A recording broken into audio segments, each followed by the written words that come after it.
boom, beam, bop, bam. My name's Angelo, and welcome to We Want Picks. Jacob and I are going to break down the entire UFC Vegas 106 fight card, giving you our picks, our predictions, our bets, and our DraftKings Fantasy Plays. But before we do that, let's take a look at what Jacob did for the boys last week. Overall, couple of great things happened. Jacob's underdog lock of the week hit. I'll give you a second to brag about that. The Big Ange safety parlay hit. Bet Sam's slam of the week hit. 6.77 units of net profit, a 32% ROI. A lot of that came from Jacob, but all the big things happened. My big thing, Jacob's big thing, Bet Sam's big thing happened.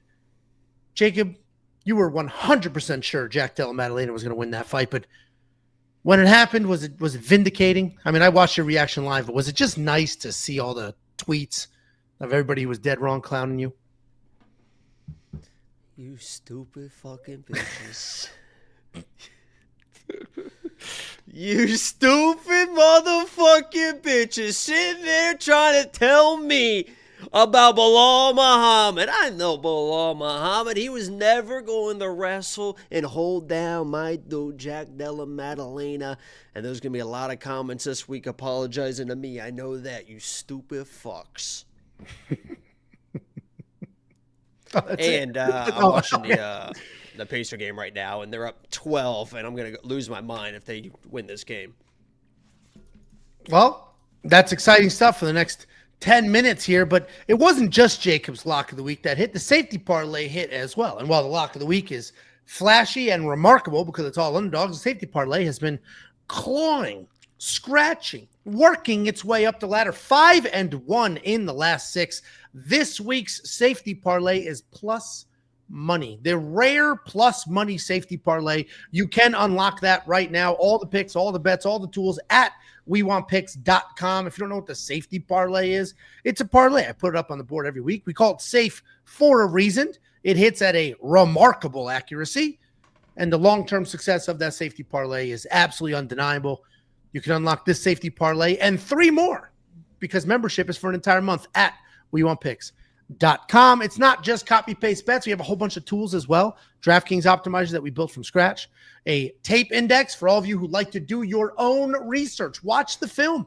Do the film study. Instead of scouring the internet and using the awful ESPN Plus and Fight Pass apps or websites, the tape index gets all those videos for you, gets it all lined up, ready to go. You hit the play button, they magically appear. You don't have to bang around on those other websites. And this is built out for the future past UFC 318. You can start doing your research. We have a tool called the Fight Simulator. This takes every single fight on the card and it simulates it 100,000 times and it gives you those outputs. We have a tool called the Data Analyzer.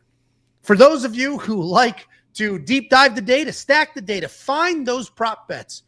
For those of you who like to play prize picks and underdog fantasy and the strike and takedown lines on your favorite sports book, well, we have all of those stats for you, and you can manipulate those stats. You can zero in on those stats, see how many strikes somebody lands in decision wins, decision losses. Take all of that information, all that data, head over to your sports book, and everything we offer is available inside of an app.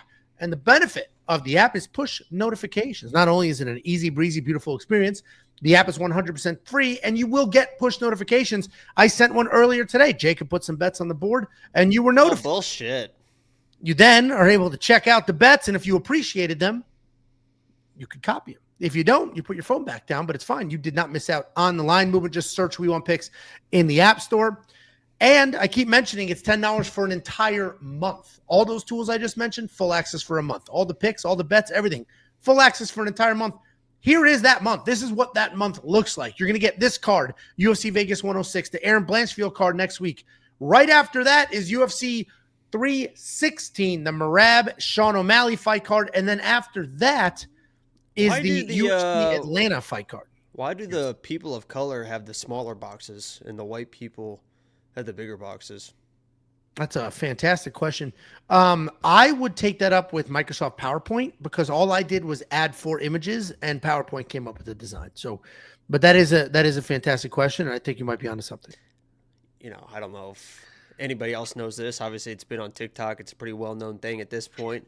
And I just kind of like to go over and discuss it a little bit. But according to the black community in TikTok, which I think speaks for everyone, I think that they speak for the entire black community. They have accepted gingers as their own. So technically, if you are a ginger, you are now a member of the black community. I don't know, if you got all the permissions or not. We're going to find that out.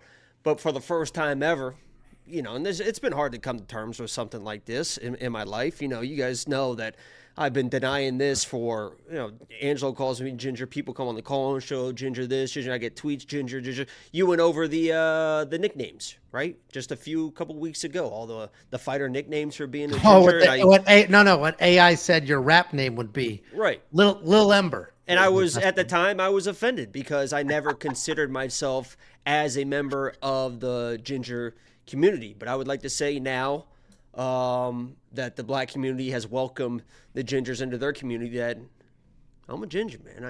I'm proud to stand here, to sit here and say that I am a ginger. And I've always kind of not been proud of that, but, I am, and I'm excited to get to know my new brothers and sisters. There's only one way to find out if they truly will accept you. Are you willing to dip your toes in the water, Jacob? What was that? Can you explain what you're talking about, Angelo? Because I'm not familiar with what you're trying to get at here. Sure. Are you familiar with who Kanye West is? His name's not Kanye West. Obviously, you're not a ginger. Well, at the time that he spoke about certain people going to Paris, he was Kanye West. Are you familiar with that song? I don't listen to Kanye a whole bunch. I guess you're not quite fully invited to the cookout yet, are you, Ginger Jake? But we'll get you there. I actually texted my buddy Torrance, who we tried to FaceTime on the show, and he didn't answer. And I said, hey, here's what's going on the TikTok. You think you approve of Jacob? And he's met Jacob before. You approve of this and I've never welcoming met him in my life. Yes, you have. Right before my wedding. Right before my wedding. I didn't go to your wedding. So I sent him. I was not invited. Correct, but you met him before it at where we used to live. And I sent him a text. I said, hey. Bullshit. What do you think of this? He called me and he said, how weird was it for you to text me that? And I said, it wasn't the most normal thing I've done. And he said, I don't know what the hell you're talking about. And I said, listen, here's the deal. This lady. Oh, bullshit. This lady put out a video on TikTok that said gingers are black. So I just wanted to get your take on it. Jacob's loving it. And he was like, no, we don't accept him. So sorry. First of all, I think I was one of the first gingers invited to the cookout. I know that. pre broad brush. Our black community fucking loves me. I know that. Sure. Great. And I love them. I love black people. You know what that is? No. You don't know what that is? That sounds very familiar. What is it? It's Jerry Maguire. Oh.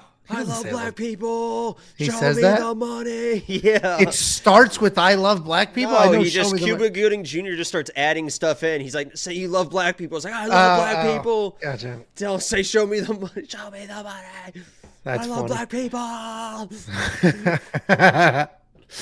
All right. Well, if you go to WeWantPicks.com and become a premium member, you will unlock everything I just ran through for these 4 events. And in the middle of that stretch is UFC 316. We filmed vlogs. Jacob came over. The UFC 315 vlog was a ton of fun. We had a great time. I shot your dog. He shot the dog. He shot the kids. It was a good time. It was a wide variety of things happened in that, I guess we'll call it an episode. And if you want to send something for the vlog, my wife read out her letter from Thomas Rinker. Young LA sent a couple of shirts for the boys. If you want to send a letter. Oh, God. WeWantPicks.com, P.O. Box 406 in Prosper, Texas, 75078. We got a couple super chatterooskies. Jaffer Raza watching old Jakey breakdowns and seeing him predict word for word what is going to happen is super fun. Did 308 today. It's funny because I got that notification of this comment. 308 was Max Holloway and Ilya Taporia. So I don't remember. I'm assuming you said Ilya was going to knock Max out. So yeah, I predict pretty much every big pay-per-view fight, I predict exactly what's going to happen. Even, what's so funny about the Jack Della Maddalena thing is I had not a bunch, but there was a decent amount of comments that were like, because I post my pick pretty much early on Twitter or whatever, and there were some replies being like, not sure I can trust you after that Diego pick, Jacob. And it's like, motherfuckers, I said Diego was going to knock this guy down with a right hand in the second round, and that's exactly what happened. He didn't end up winning the fight, but it's like, that's the thing you want to get mad at? Don't know if I can trust you. You almost called the knockout on the fucking dot, but not sure I can trust you, buddy. The fuck off my cock.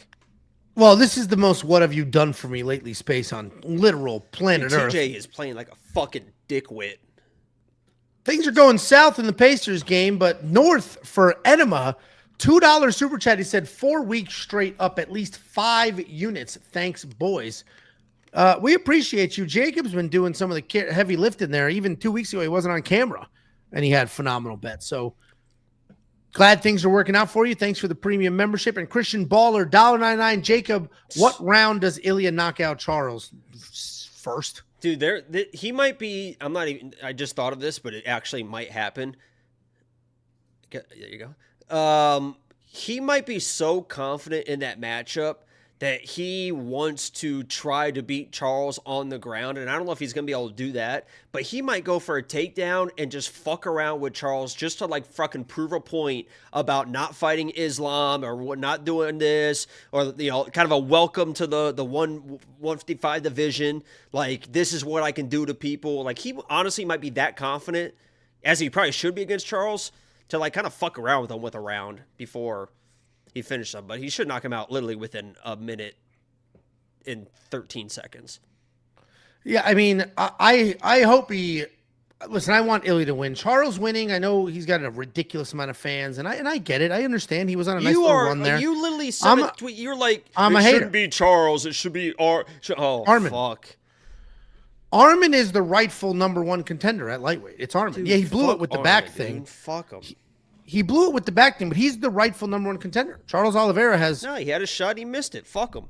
So did Charles. He's lost he several times. Up. Yeah, and he worked his way back. Armin he didn't show up when he was supposed to rematch Islam. Didn't show up to that fight. That's how he ended up with Volk too. Literally. That's how he ended up with Volk getting knocked out. If you're a Volk fan, you could blame Charles. You could blame Charles Oliveira for Volk's. He had a cut. Can't help that. Was the chain of events. Charles Oliveira doesn't show up. If they let him to fight, it's not his call. Oh $1.99 from Jaffer Raza. I can't imagine God. how DDP Hamzat will play out. They took a 5-point play. DDP gets slapped around a little bit in the first round, weathers that storm, and then takes over. That's how that fight goes down. A 5-point play. How many minutes are left in this basketball game? Like 10 minutes. It's going to be like another 45 minutes or an hour. So wow. Stick with me, guys. It's a big game. I'm a bit a Pacers fan. My fucking, since I was it's my first love. I was at game 3. I went up to Indy and went to game 3, and they got fucking smoked. But they're trying to go to back-to-back Eastern Conference Finals. That's my first love. I'm watching the game. Angelo, carry us. Well, we to Jacob's credit, I said, dude, we can do the show Wednesday instead. I understand. And he was like, no, let's do it Tuesday. You like the jersey? For the boys. That is a nice jersey. That's not an official jersey, is it? No. Of course it's an official jersey. That's what their jerseys look like? They're alternates that they wear, yeah. Oh, that's cool. That's too cool for an official jersey. That's why I said it. Wow, Jesus, they all have jerseys like that now, Angelo. I only watch one sport. Opening up the UFC Vegas 106 fight card, we have Luana Pinheiro taking on Tecia Pennington. Luana Pinheiro, 11-4 in her career, 2-3 in her last 5. She is on a 3-fight skid. She's taking on Tecia Pennington, 14-7 in her career, 3-2 in her last 5. She's coming off that controversial win over Carla Esparza. Luana Pinheiro can be a powerful striker at times. She's got decent takedowns, decent BJJ. She averages 2 takedowns per fight. Problem is, she swings wild and then just runs forward. What does that say? Marlon Vera is out. I wasn't going to interrupt the... Sorry, I thought it was related to this fight because you just... No, I would have interrupted the screen. She's a high-volume striker. Knockdowns in almost a third of her UFC fights. She's coming off that third loss in a row. This time was a decision loss to Julian Robertson, where she gave up 5 takedowns, 8 minutes of control. She's taking on Tecia Pennington. You may remember her as Tecia Torres. She's good everywhere. Good boxing. She stays in people's face. She's a good grappler, good wrestling, insane cardio. Her only losses since 2017 are some of the top women on planet Earth. She's not amazing in anything, but you know for a fact she'll be in phenomenal shape, and she will pressure forward. She is coming off of that win over Carla Esparza. Kind of a sketchy decision there, but there's plenty of forward pressing and the striking looked good. It was the takedown defense and the get-up game that failed her and her wife, ultimately. This should be Tecia all day long. The line reflects that at minus 400. The only real nail-biter moments in this fight are going to be if Tecia can stay off the ground. If Luana ends up with a takedown, we just saw Tecia struggles to get her way up. Luana is on a skid, but all to pretty good women herself, and she does have decent takedowns. I am going to pick Tecia here, but the round line over might be, it's a little juiced. I think it's minus 450, but at this point, with these lines as ridiculous, I'd rather spend the 450 and parlay it than the straight up 4-1 on Tecia. What do you think, Jacob? Yeah, this is yeah, damn. Whoops. Yeah, these odds are fucking. I mean, these odds are literally stupid. Luana is the better fighter here. The only reason why she's been losing fights is because she's better girls that are better than her, and she kind of slows down. So I do worry a little bit that she have success early, start to slow down, because once you slow down against a girl like Tecia, you're gonna stay behind. But she's been slowing down versus girls that are dangerous as well. Tecia's not really that dangerous, so. I mean, Luana's the way better fighter. She's long, rangy, powerful, good striker, judo, jiu-jitsu.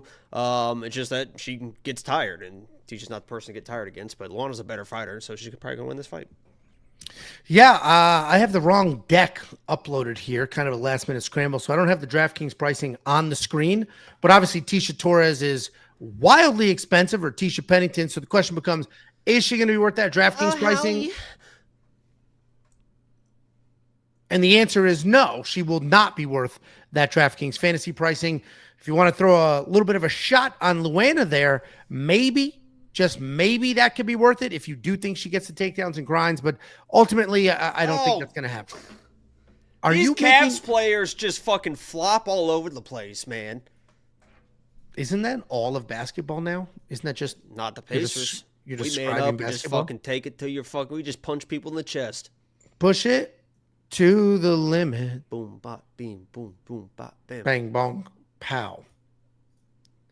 Next up, at UFC Vegas 106, we have Hyun Sung Park taking on Carlos Hernandez. Hyun Sung Park is 5-0 in his last 5, and that's because he's 9-0 in his entire career. He is coming back, though, after a year layoff. He's taking on Carlos Hernandez. 10-4 in his career, 2-3 in his last 5. He's coming off the bounce-back win over Nyam Termendemendebarel.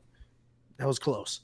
Hyun Sung Park, pretty slick grappler. He's got that one single game plan in mind. I'm going to plot forward, find the opening, and get it to the ground. He is absolutely a finisher. He snatches things up very quickly. He's patient on the feet, and then he will find his openings. He'll close the distance. He'll work in a takedown or two. He's very dangerous, but the more tape you watch, the more you see how uncomfortable he is on his feet. He is coming off that finish win over Shannon Ross, but that has been more than a year. He's taking on Carlos Hernandez. Carlos is also a grappler. He's got decent striking. Striking-wise, he's got solid accuracy, deceiving power. He's not the most technically sound guy, but he's got a good jab and a strike that falls right behind it. He's another one of these guys that has slick BJJ, but not a ton of wrestling. He'll take shots, but they're usually stuffed, and he ends up working the upper body.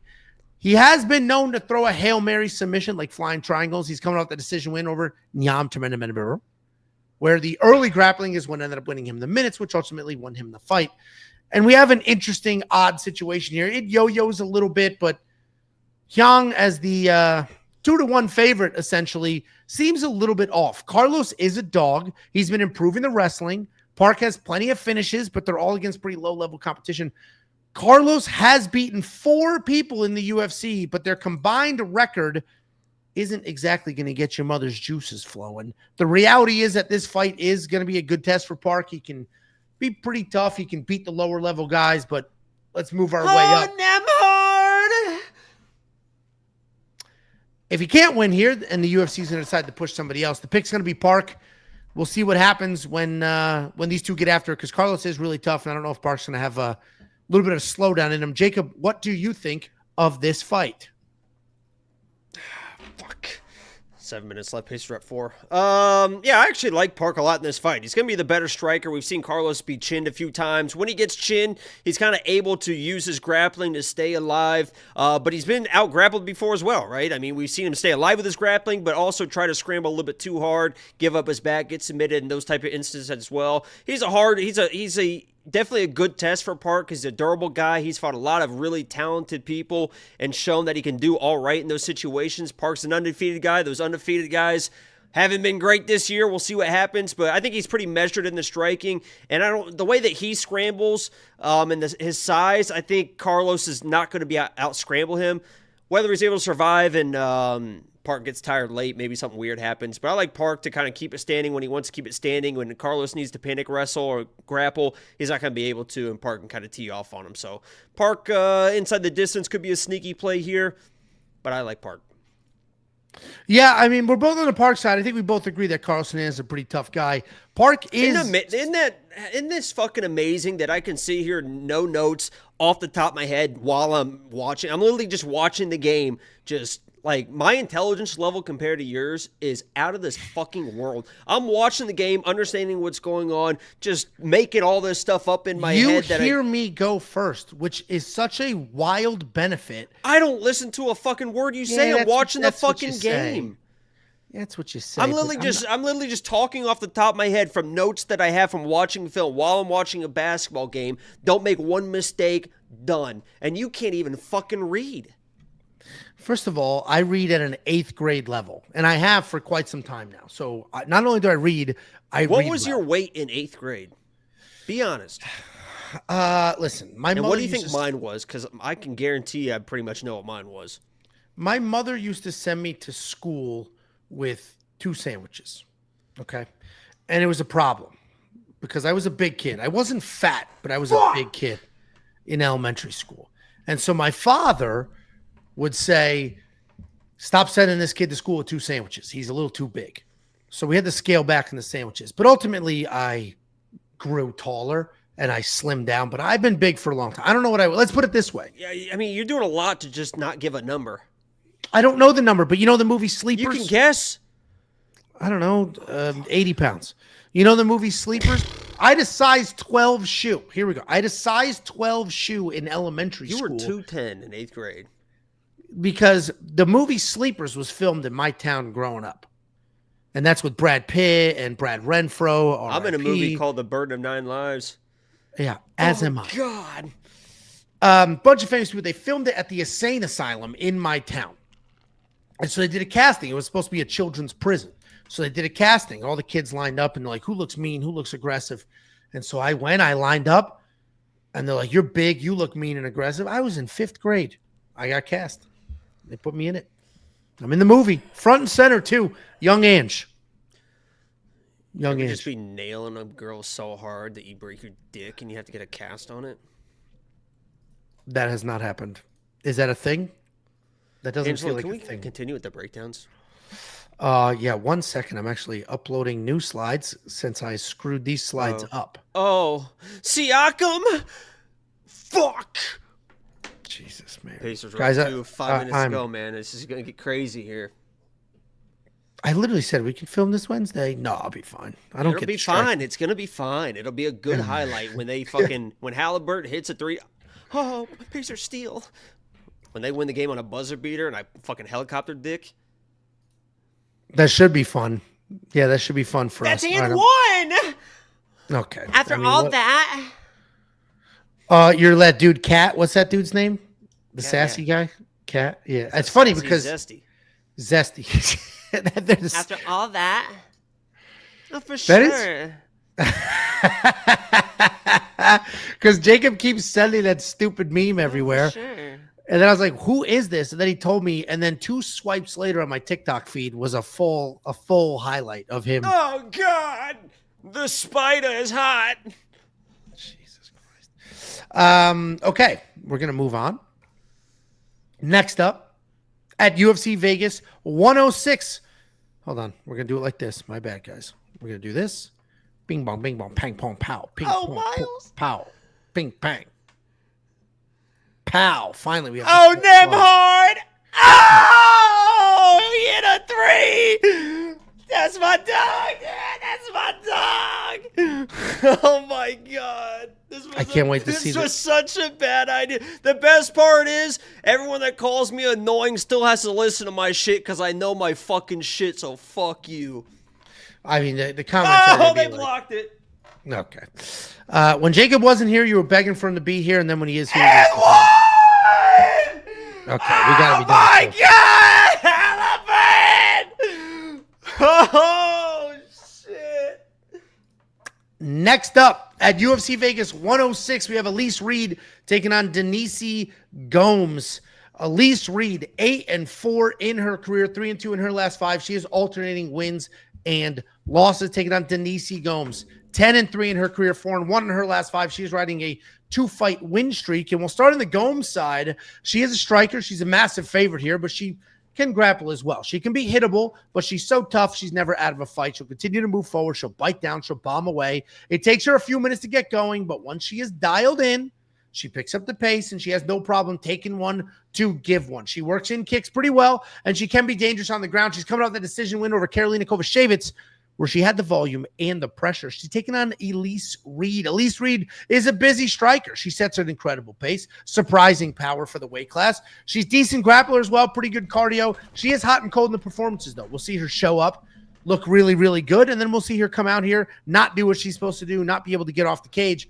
Her last win, though, she is coming off that win over Jessica Penney, where Jacob, with the assist, Jacob was yelling and screaming from the stands, get off the cage, get your jab going.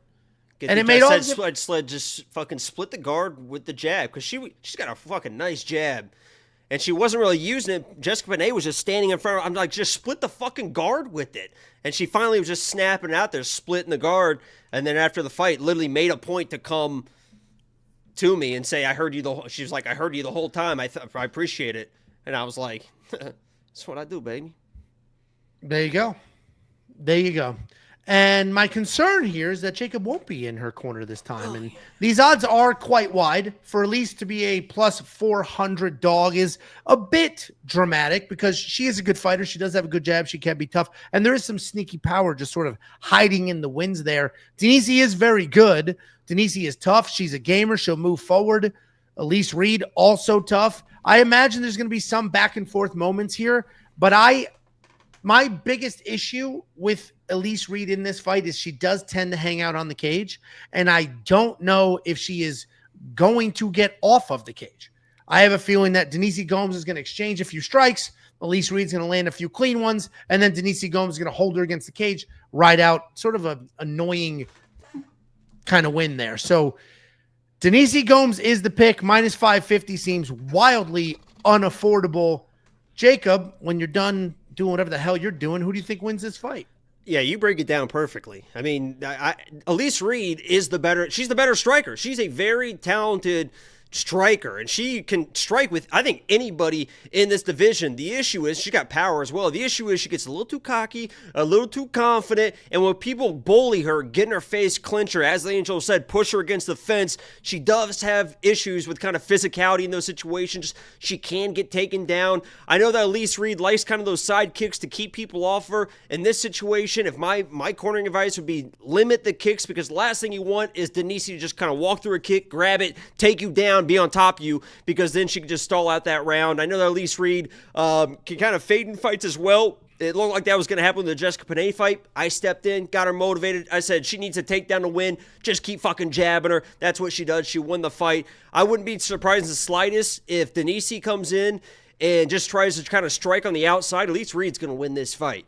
But if Denise Gomes, former lock of the week, I think Denise Gomes. I'm a big fan of Denise Gomes, beautiful girl. If she's moving forward, getting in the clinch, being physical, she's probably going to win the fight. So I got to go Denise here, even though I like Elise Reed, and she definitely can win this fight. But, when she can get bullied, and Denise Gomes is a fucking bully, it's going to be tough. But I'll be rooting for Elise, and she was cool. There we go. And she's both cocky of us too. I like her because she'll drop her hands. She'll fucking. She's like she should be a fighting nerd, honestly. I mean, she has some great performances. She was outworked by Sam Hughes. Lupi Godinez She's great. She just fades. Phenomenal. Yeah, and first she doesn't round, have she's a fucking sense. danger with that right hand. And she doesn't have a sense of urgency in certain situations, but I think Denise is just a little too durable and a little too willing to hold against the cage if she needs to. $9,500 in DraftKings Fantasy, though, for Denise Gomes seems a bit wild. But if you want to see what the artificial intelligence and what the DraftKings Optimizer, the Fight Simulator all have to say, it's only $10 to unlock every last bit of it. Just go to WeWantPicks.com, click Become a Member. It's for an entire month. Raymond DiPolito says the tape index alone is worth $10 a month. Frankly, every single independent tool, just the bets, is worth $10. The artificial intelligence is worth $10. Tape index is 10. Optimizers is 10. The data is 10. The prop hunter is 10. The simulator is 10. Each individual component is a very easy $10, but we package it all together. We're not greedy as hell. We're in the volume game. Make the best product on the planet, get as many people as possible to sign up, and we are good to go. He muted himself. God knows what disgusting sexual act he is doing right now that he doesn't want us to hear. But Jacob is muted. Next up at UFC Vegas 106, we have Connor Matheus taking on Yadier DelValle. That's definitely not how you say that. And this is going to be an interesting matchup because obviously we have a very juiced UFC debut here, but how many times have we seen those guys absolutely shit the bed? Connor Matheus, 7-3 in his career, 2-3 in his last 5. He's looking for his first UFC win, taking on Yadier DelValle. He is undefeated in his career, and he is making his UFC debut. Connor Matheus is a volume striker for the most part. He wants to move forward. He'll throw everything he can. He'll also receive everything that goes back his way, and that's a problem because he can be a little bit chinny. You're going to see Smoke that. Says membership pays for itself, fellas, for real. Everyone become a premium member right now. Right now. See? Do it now. Now. Go now. Now. Do it now. WeWantPicks.com. $10. Do it now. Now. Jacob's the promo. Is that from something? You know, it's tough to make this reference here, but I'm pretty sure that Dr. Disrespect did that on his streams. Like, sign up now, do it now. Because it sounds insanely familiar, but I can't quite pin what it's from. Apparently, a guy talking to young women. Allegedly. Better say allegedly. Allegedly. Whatever. I don't know shit about video games or video game streamers, but I see his clips and I love him. And then that news comes out. It's like, yeah, I used to watch Doc all the time. Now I watch. Oh my god, dude! Mitchell just hit a fucking bomb. I watch Nade Shot. That's what I watch. Nade Shot and Symphony. I watch Nade Shot because they have morning streams. Here you go. This is what it's from. The Office when Dwight is trying to get Andy to sell his car. That's exactly what it's. I knew it was sign it something. Now. Yes. Yeah. All right, back to Connor Matheus. Sorry, guys. Do it.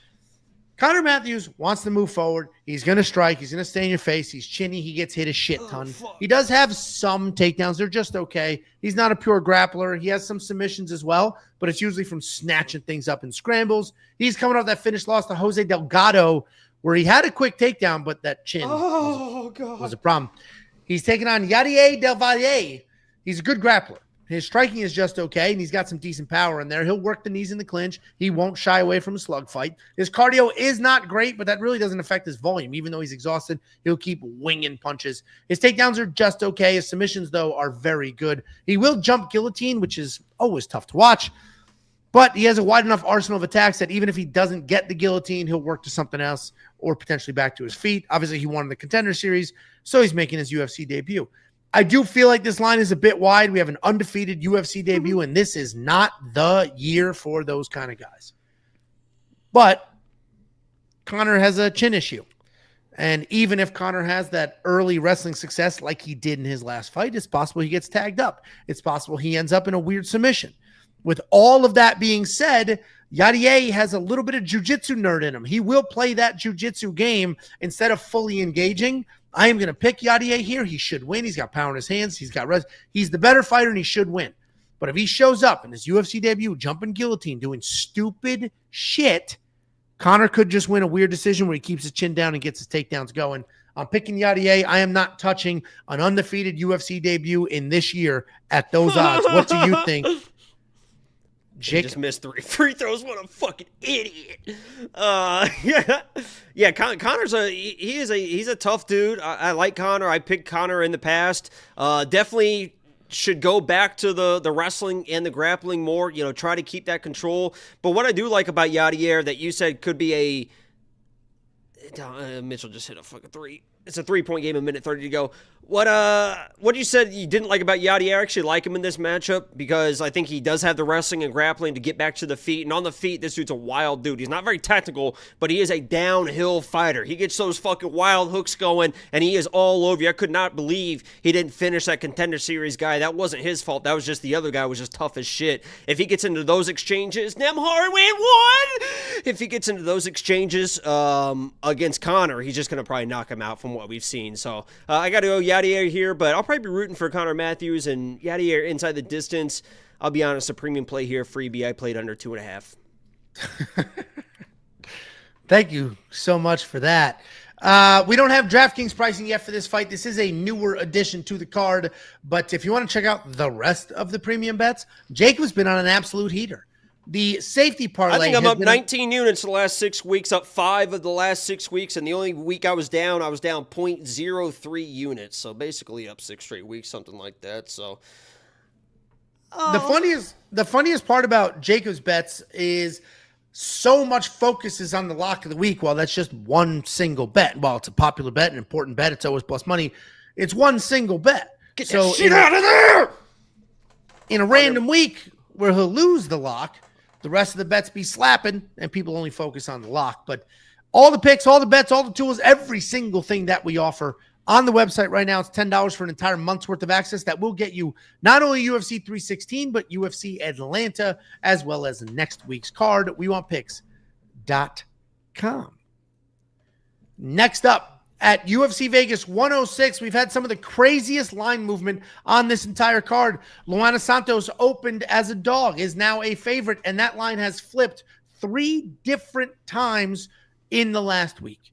Every time I looked at these odds, Luana was a dog, and then a favorite, then a dog, then a favorite, and the public can't decide what to do. We do seem to be fully back, full swung to actual legitimate favorite at -160. Luana Santos 8-2 in her career, 4-1 in her last 5.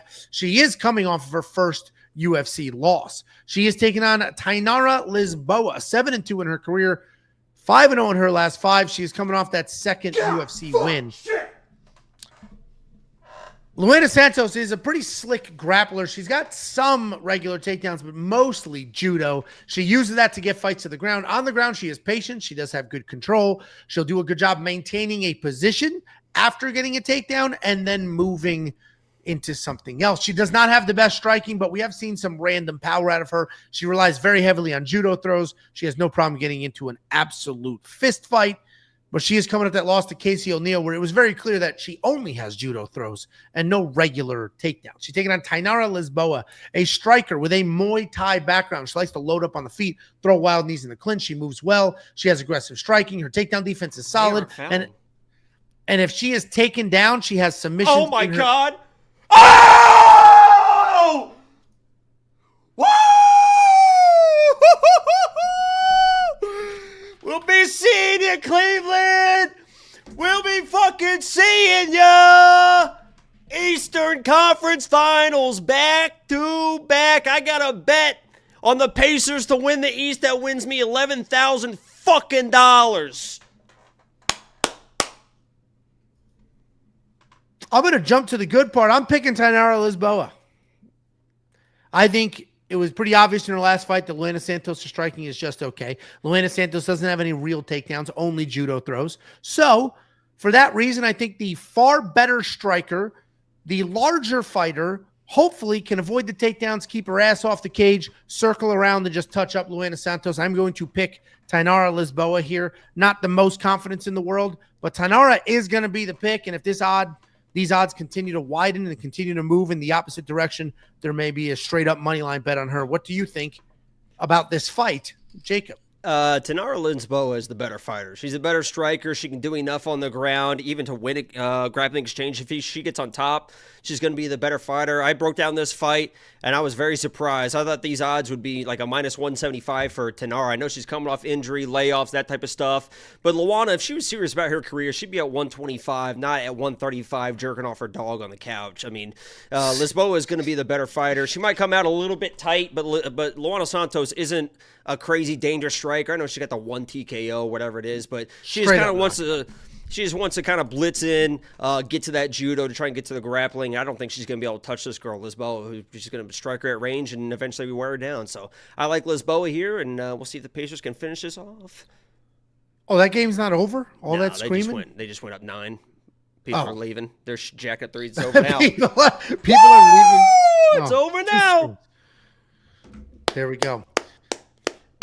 They've made me so much money so far. They've been an underdog in like every game of the playoffs this year, and I've made so much money, and they win 4 more games. Somebody tweeted, so I always say the safety parlay is the beacon of stability and the most unpredictable or something like that, volatile sport to bet on. And people have always tried to make arguments like, no, tennis. But I just got the first argument, I think from Stretch or Sketch or something like that. I forget who sent it. I said, no, basketball, these plus 900s or minus 900s are losing every day in this last series. Is that what it's been like? Just wild favorites just getting smoked in this playoff series? All the favorites are pretty much down. It's starting to rebound a little bit, but yeah. The Cleveland was like the best team in the NBA all year, and they just got beaten 5. Fucking losers. Fucking losers. Holy shit.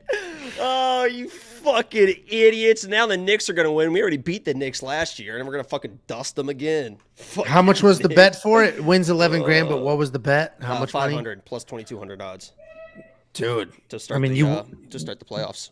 You won't hedge because it's your favorite team. You don't hedge against them. I'm not fucking hedging shit. You kidding me? That's easy. I literally tweeted out the bet before the playoffs, and I literally said easiest money of 2025 because I know who the fucking Pacers are. Fucking they're the best team in the NBA. Start off a little bit slow, but it's crazy. There you go. Congratulations to all 11 people that live in Indiana. Okay, and also, first of all, fuck Smith John. Angelo's chair is truly the beacon of stability. This guy's a dildo. Next up, at UFC Vegas 106, we have the featured prelim of the evening. We have Jared Gordon taking on Thiago Moises. Jared Gordon, 20-7 in his career.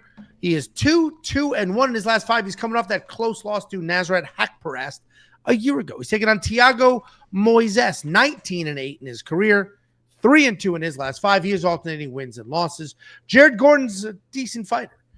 He's a guy that's been kind of screwed on the scorecards here and there, but overall, he's a good wrestler, high-volume striker. He likes to come forward. He'll throw some flurries, and then he'll work for a takedown. He averages almost 2 takedowns per fight, but he can be out-grappled. He's not particularly dangerous, but he is tough, and he is busy. He's coming off that decision loss to Nasrat Haqparast, which felt close and almost like a homer call. Taking on Thiago Moises, a slick grappler, does a really good job staying dangerous, but not exposing himself. He's going to maintain positions. He'll work towards submissions. And even though he is primarily a grappler, and even though he averages about 2 takedowns per fight, he's got some technical striking as well and can hang with most people. He's got good low kicks. He sets up his takedowns, and he is surprisingly young given the amount of experience he has. He is coming off that win over Trey Ogden, where frankly, it was really Trey Ogden broke his hand, I believe, and a couple of poor Trey Ogden decisions were how he got that win. And this should be an interesting fight because you can see here the line has full-blown flip. Jared Gordon was a good-size underdog, and now he's the actual favorite. But it's interesting because Jared Gordon's a guy that doesn't really get that much respect. He's 2-1 in his last 5. But if you look at the 2 losses, they were both kind of bullshit decisions. He beat Nasrat Haqparast. Shit. He beat Paddy Pimblett, and that one was a no contest because him and Bobby Green at the time bumped heads, but he was touching up Bobby Green in that fight as well. So in a different world, all of a sudden, Jared Gordon is 5-0 in his last 5, and this is a very different conversation. Ultimately, though, I am going to pick Thiago Moises here. He's the guy that I picked against in his last fight. I feel like Thiago Moises is on the better team. He's getting the better training. I trust his activity, where Jared's very inactive as of late. Is he at Fighting Nerds now? I believe Thiago Moises is at Fighting Nerds, but even before that, he was at American Top Team. Like, he's had high-level training for a long time. He's been fighting at a very high level for a long time. What do you think that Thunder spread is? Take your guess. Thunder over the Nuggets. What do you think that spread is? You think I'm not the person to ask? 20 points. What a terrible guess. 10.5. It's pretty high. I don't know shit about basketball, dude. But I do know fights. What do you think about this fight?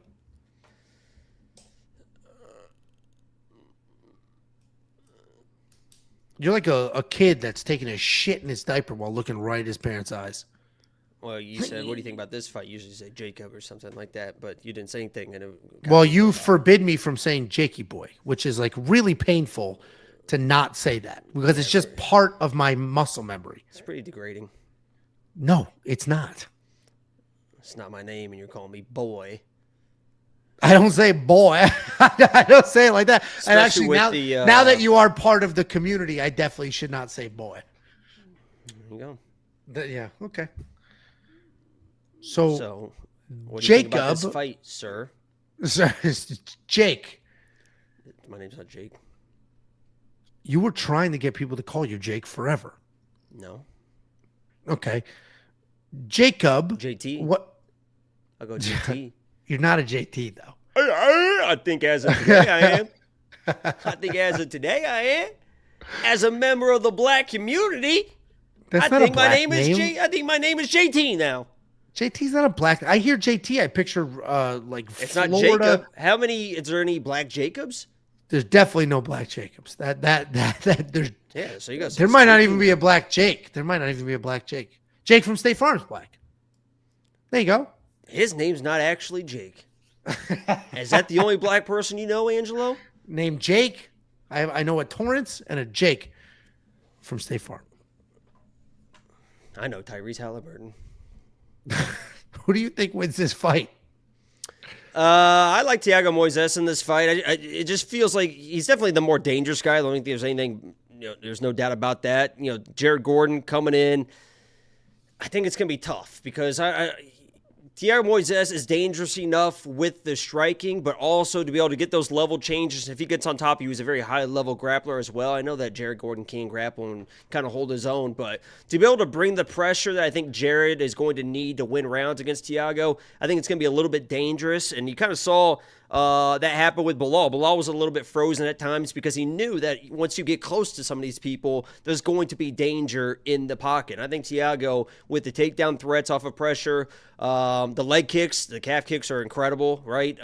So I think he's really starting to come into his own as a fighter, looking more confident the way he fights, and I think this could be the gift of the card as far as the odds are concerned. So I like Thiago, and I actually bet him as well, just because I think he's probably the better fighter and more dangerous fighter.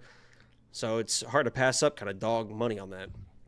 I agree. We're both on that same side. Somebody said Jacob picks Moises in every fight and he always loses. Well, he won his last fight and Jacob didn't pick him. So bullshit. Wait, what did you say? You picked Trey Ogden in the last fight.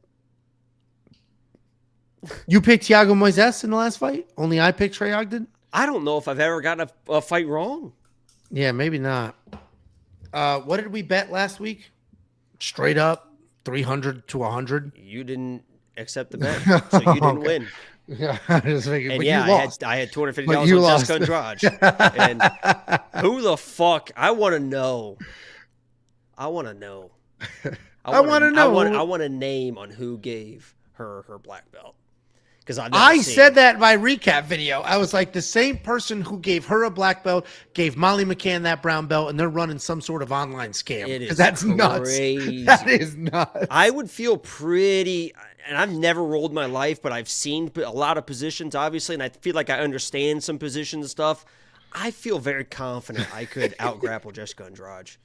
Dude, it is like that black belt is nuts because it's not like I took you down. She was nope. She was clueless on the ground. Like I understand getting taken down. She got picked up. She got slammed. She was clueless. It's not even that too. It's. I feel like if I was just like in a guard or whatever, I feel like obviously you would get to a certain position where you could submit me, and I've never rolled my life. I'm definitely not a fucking black belt. But to be able to like know, like, okay, they're getting ready to do this, I shouldn't do this. Like, just from watching fights, you have some sort of understanding. She's a fucking black belt that literally gives girls positions. Like, she just fucking like rolls the wrong way and stuff. It's like, what the fuck are you doing? It is, and it's funny because Jasmine, while a very good grappler, and Jasmine just got her black belt, you know, outside of Ariana Lipsky, wasn't exactly known for dog walking girls on the ground. So very fitting ending for a wild pick on your side.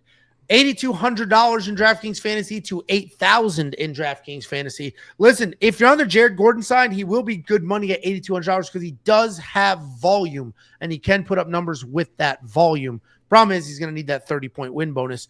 Thiago Moises, if he gets the takedowns going, that will score quite well. I'm on the Moises side. I will probably spend that $8,000. If you do want to see every pick, bet, tool, and everything that we offer, all available right now at WeWantPicks.com. The other thing available at WeWantPicks.com/bets is $50. If you go to WeWantPicks.com/bets, we have affiliate links. We have affiliate links for several different sports books. You click the link, you make a deposit, you make an account. They're going to pay me some commission, assuming you did all the things you were supposed to do. And then I'll slice off 50 of those dollars, and I'm getting right back to you. It takes a couple days for everything to process through the system, but as long as you use the actual link, I get, I don't know, a couple hundred emails on a Saturday. Some are valid, some are nonsense, some are whatever. I always get, hey, when do I get my $50? And there's a small percentage of those where I take a look, and I'm like, hey, I don't see your account in the portal. Did you use our link? And like, well, I use your promo code. We don't have I cannot be more clear. There is no promo code. We don't have a promo code. If you go directly to any of those websites and just type in WWP, it does absolutely fuck all. We don't get credit. If we don't get credit, we don't get paid. We don't get paid, you don't get paid.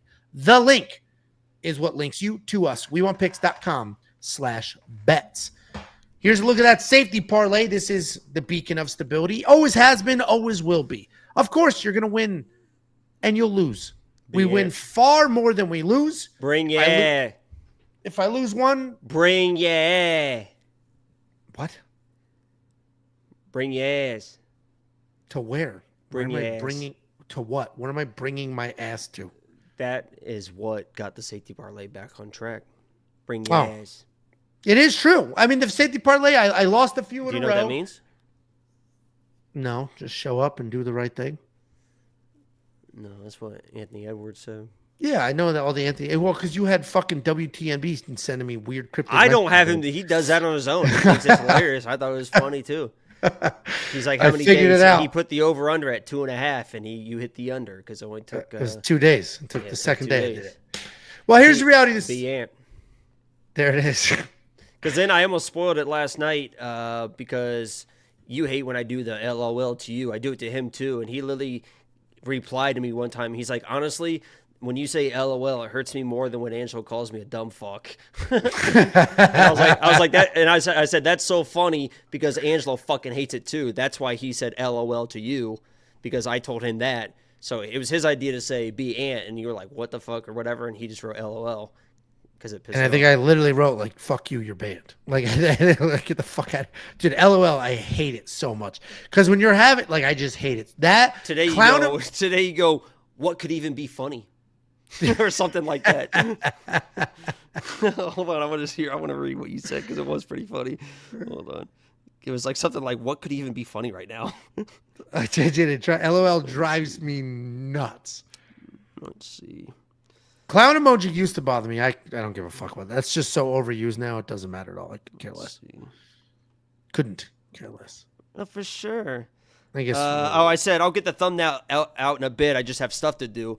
And you said, yeah, all good. No rush. I said, laugh out loud. You said, how is that funny, though? I'll get the thumbnail finished in a bit. No, sir. Yeah, all good. No rush. I said, laugh out loud. You said, how is that funny, though? Like you're just trying to understand why I keep saying LOL. Because, like, if I make a point. And like, then I said, don't worry. Sending it now, massa. Like if I say Ilya's gonna win in the first round and I get an LOL, all right, he doesn't agree with the pick. But in that situation, LOL made quite literally no sense. How is that funny though? It made no sense. We got more than just the beacon of stability and the safety parlay on the website. We got a tape index, we got an optimizer, we got a fight simulator, and we have an app. The app is 100% free. Just search We Want Picks in the app store. Here's the 4 events that you'll have full access to. Every single thing that we do.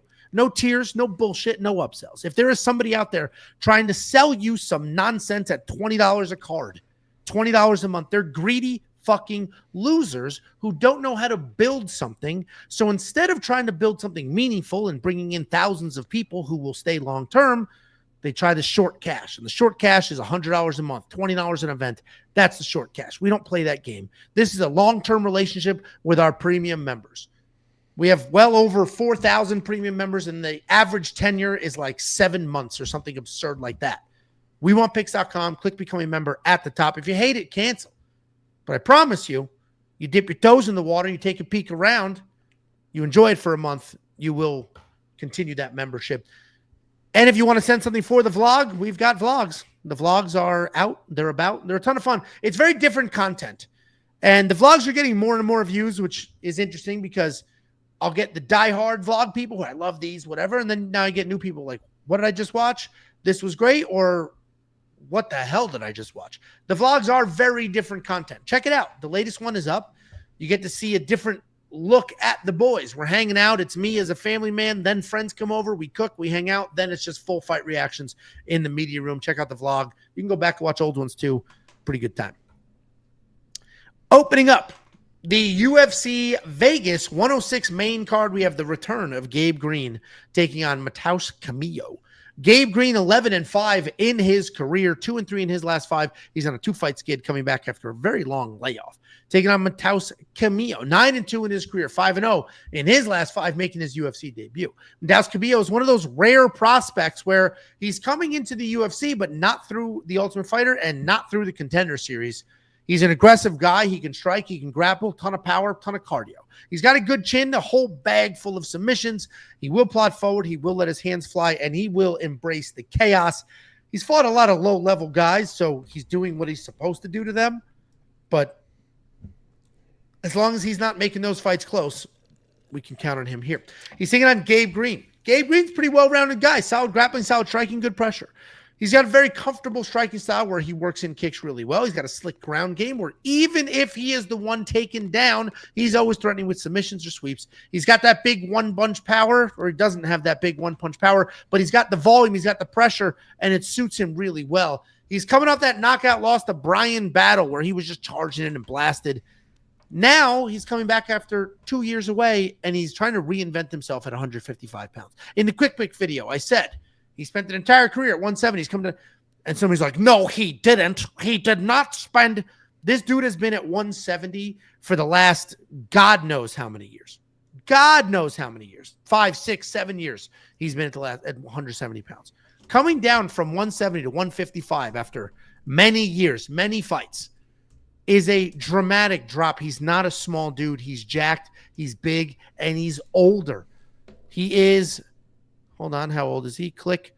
Oh, shit, I did the same graphic twice. I really fucked up these graphics. Jesus Christ. Gabe Green's older. So it's not like he's a 25-year-old guy trying to make something happen. Coming back after a 2-year layoff. Dropping a weight class after being knocked out. Looks like it was 2018, and it was actually a 160-pound championship. Okay, so when was he at 155? It appears it was probably also 2018 against Javier Garcia. Looks like in April. They don't have the weight listed here in Wiki. 7 years ago. No weight listed. Okay. Right, but I believe this is a lightweight because in between a few of these fights, there are catch weights listed at 165 pounds. So even in his lightweight fights, it appears a few of these were moved to a catch weight. Yeah, so when I made the comment that coming down is concerning and he's not a 155-pounder and some weirdo dork insisted, I'm like, well, actually, there's your shit. 7 years, and we can't even confirm if it was at 155. Gabe Green is a little too old to be making those dramatic movements. He was just knocked out, 2-year layoff. Matheus Camilo is dangerous literally everywhere. I'm going to go with him. I like that he's not undefeated. He's tasted a couple of losses. He's made improvements. He worked his way up. Jack Del Maddalena just won the belt, lost his 2 first pro fights ever, and then went on that win streak. Matheus Camilo Sort of a similar situation. He's hitting his stride now. I'll take it. Matheus is the pick, and I think he's pretty affordable at these odds. What do you think, Jacob? I think Gabe Green's responsible for one of my favorite bets I've ever hit. And I don't know why it was one of my favorite bets, but I can picture myself at Love Field in Dallas, waiting for my gate. We're getting ready to board. I'm watching the fights on my phone. I can't remember where I was going, honestly, but I remember sitting there watching the fight on my phone, him versus Brian Battle, and I had Gabe Green, like a pretty high, like maybe a 1.5 unit bet on him, like most significant strikes, because I'm like, Brian Battle backs up. This guy's going to get in his face and, at least get more strikes. I think it was even like minus 180, minus 200, something like that. So it's a pretty heavy bet. So I'm watching the fight, getting ready to board the plane. He blitzes across, and I'm pretty sure he landed like 5 to like Brian Battle's 3 or something. So before he got knocked out, I ended up hitting that bet for most significant strikes. So shout out to him in that fight. I like Matheus in this, but as far as a betting, I don't know why anybody would want to bet this fight. Matheus, the odds seemed a little bit. I've got a bet. Oh boy, yeah. Because Gabe's not a bum. I mean, he knows what he's doing. He's jack of all trades. He's a veteran in there. Coming off, you never know how these people are going to respond after they've been, kind of knocked out with the long layoffs and stuff like that. Some people, it's the hardest they've ever worked. Some people don't care. It just seems like a lot of question marks in this fight. Is Matheus good? Is he not good? We really don't know that question mark. So to pay a minus 200 price tag for a lot of question marks, I think there's better money to be spent elsewhere. As a pick, I'm going Matheus, but I'll sit back and watch this and we'll see if he's a prospect or not. Yeah, see, I'm going the opposite direction. Listen, I had a lot of success last week with Marc-Andre Barreau, basically saying Bruno Silva's done. He doesn't care about his career, and he just doesn't physically look the same, whatever. And obviously that's a different situation here because Gabe Green is I can see you. Gabe Green is reinventing himself, so he does care about his career. But I have had a lot of success recently fading a side of the fight, and that's what I'm doing here. No disrespect to Gabe Green. Gabe Green is a very good fighter, but 2 years away. No disrespect to Gabe Green. You're saying I'm betting against him because I think he's a bum, not that I think Matheus is good, is literally what you're saying. I was just explaining why, and bum wasn't coming out of my mouth. I think 2 years away, I think dropping a full weight class after 2 years away is just going to be too much. For most people, 15 pounds isn't a lot. I know it's tough for you. You look at 15 pounds and you're like, there's no way You've got this backwards. Pounds. Do you not know how fat people lose weight? I could lose 15 pounds by just looking at a salad. I would love to see it. If you weigh yourself right now and be 15 pounds lighter by next week, I'll give you $500. Weigh yourself right now. I will play that fucking game. I will weigh yourself right now. Go get the scale. Well, I have to travel next week, so we'll do after that. No. You said 15 pounds. I can do it by looking at a glass of water. 15 pounds in a week. But in 7 days from now, I won't be like. That's wild how things can change so quickly. I thought it was very easy. And now all of a sudden it's like, I could lose 15 pounds by next week if I wanted to. Yeah, you just literally cut the weight. You don't even have to lose 15 real pounds. You just cut the weight. Man, I should water load too. Really skew these scales. Go get the scale right now for $500, 15 pounds in a week. Go. Let me see if Tiffany will bring it in. Hold on. Just go get it. I can entertain him. Okay, entertain him. Go ahead. Stupid fucking. But seriously, guys, I'm doing this because, I worry about the guy, man. I mean, I was over at his house this weekend, and guys, it's getting bad, man. It's getting bad, and, I just want to see him healthy.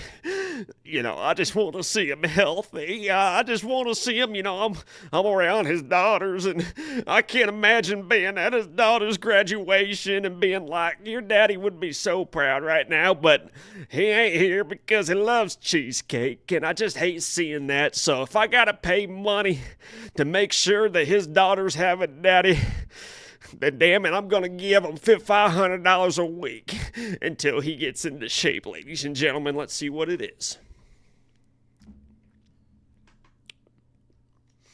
He muted himself. I don't know if he realizes that or not. I do. Hold on. Okay. That should be good. What is he putting stuff in his pockets? You got anything in your pockets? Show the scale. Show it. 265.2. Everyone write it down. 264. Oh, yeah, dude. I didn't see that coming. I did not see that coming. 265.2, mister. I'm 230, 240. I've been saying 6'3", 260. 265.2. Jesus. 15 pounds, $500. Ooh. Oh, boy. Dude, I've been saying, oh, my God. All right. I mean, these are heavy shorts. These are it's just, shorts. it's not like if you don't get it, you owe me anything. It's just, no, I appreciate the challenge. It's going to be hard. I just want to drink alcohol. As soon as we did this challenge, I'm like, damn, I need alcohol. I need alcohol. As soon as we did this, I'm like, I want to drink and eat. But all right, fuck it. Let's do it. For the health. Can I drink this, though? It's going to be funny when you weigh yourself on Monday and you know you have to lose like 8 more pounds and then you just do like you just fucking literally kill yourself to lose like an old school like fucking in the bath. I need to get a sauna suit from and you show up at the stream just fucking dehydrated as shit. Just, I did it. I got to get a sauna suit from Hayabusa. Yeah, this is a bad week to do it too because Wednesday morning. It's pretty easy to lose weight. It takes less effort to not eat than to eat. It's literally easier to lose weight than gain weight. Yeah, technically speaking. Literally just do less than you already do, and you're going to lose weight. I do a lot of walking. All right, let's see what happens. I'm not going to do anything dramatic. I'm not going to do every other meal, make the meal, and then just throw it in the trash. That'll cut. Look at it. Yeah, that'll just know there's just a repetition because that'll cut your meals from 8 to 4, and we'll see what happens with that. All right, we'll get this going. Who did you pick? Matheus. Oh, all right. We're on the same side. I'm just a little farther than you. If you're rooting for your boy, appreciate it and become a premium member. We want picks.com. We do have a couple of super chats. GCN MMA picks sent $1 and he said, "Don't let the haters get to you, Salamander." I have zero haters right now. I have 0 haters right now.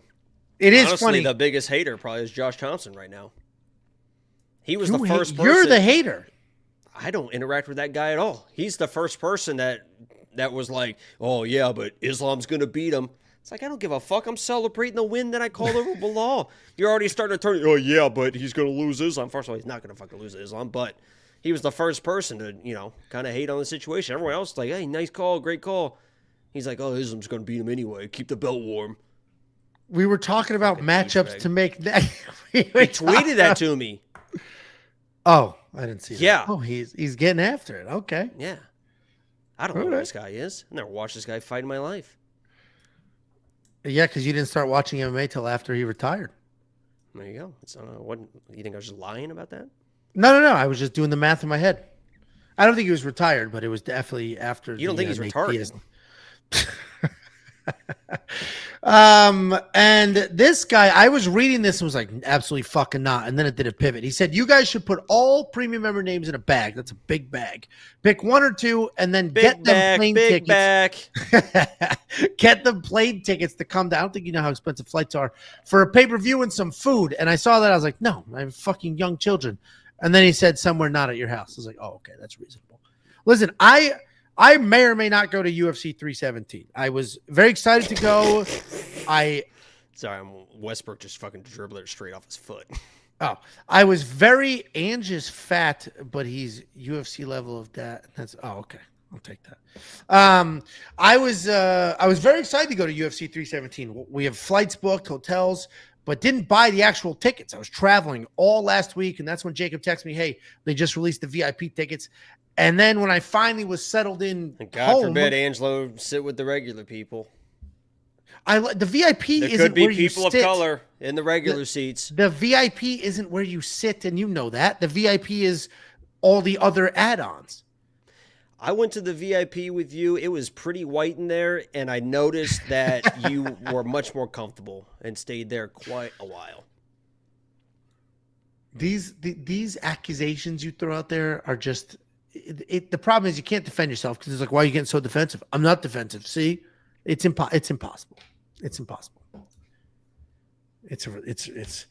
Will says, or just say you're going to Cosm and people can show up. Cosm We did go to Cosm. sucks. Jacob hates it. I liked it. I enjoyed Cosm. Angelo sent me a video of the Cosm and was like, I know you hate the Cosm, but this is pretty sweet. And it's a video of a 2-minute race, a 2-minute horse race. Could you imagine sitting at the Cosm and paying $500 to sit on a couch to watch a big screen for a 2-minute fucking Kentucky Derby horse race? What the hell are you talking about? That place is fucking it might not trash. be it might not be $500 for a Kentucky Derby horse race. That place is fucking trash. It's probably more than that. That place sucks. Listen, I liked the Cosm. Our tickets were free, which does impact the enjoyment a little bit. I don't know if I would spend $500. And I don't give a. I would have fucking blown my head off in a video game if I would have paid money for that experience. That place sucks.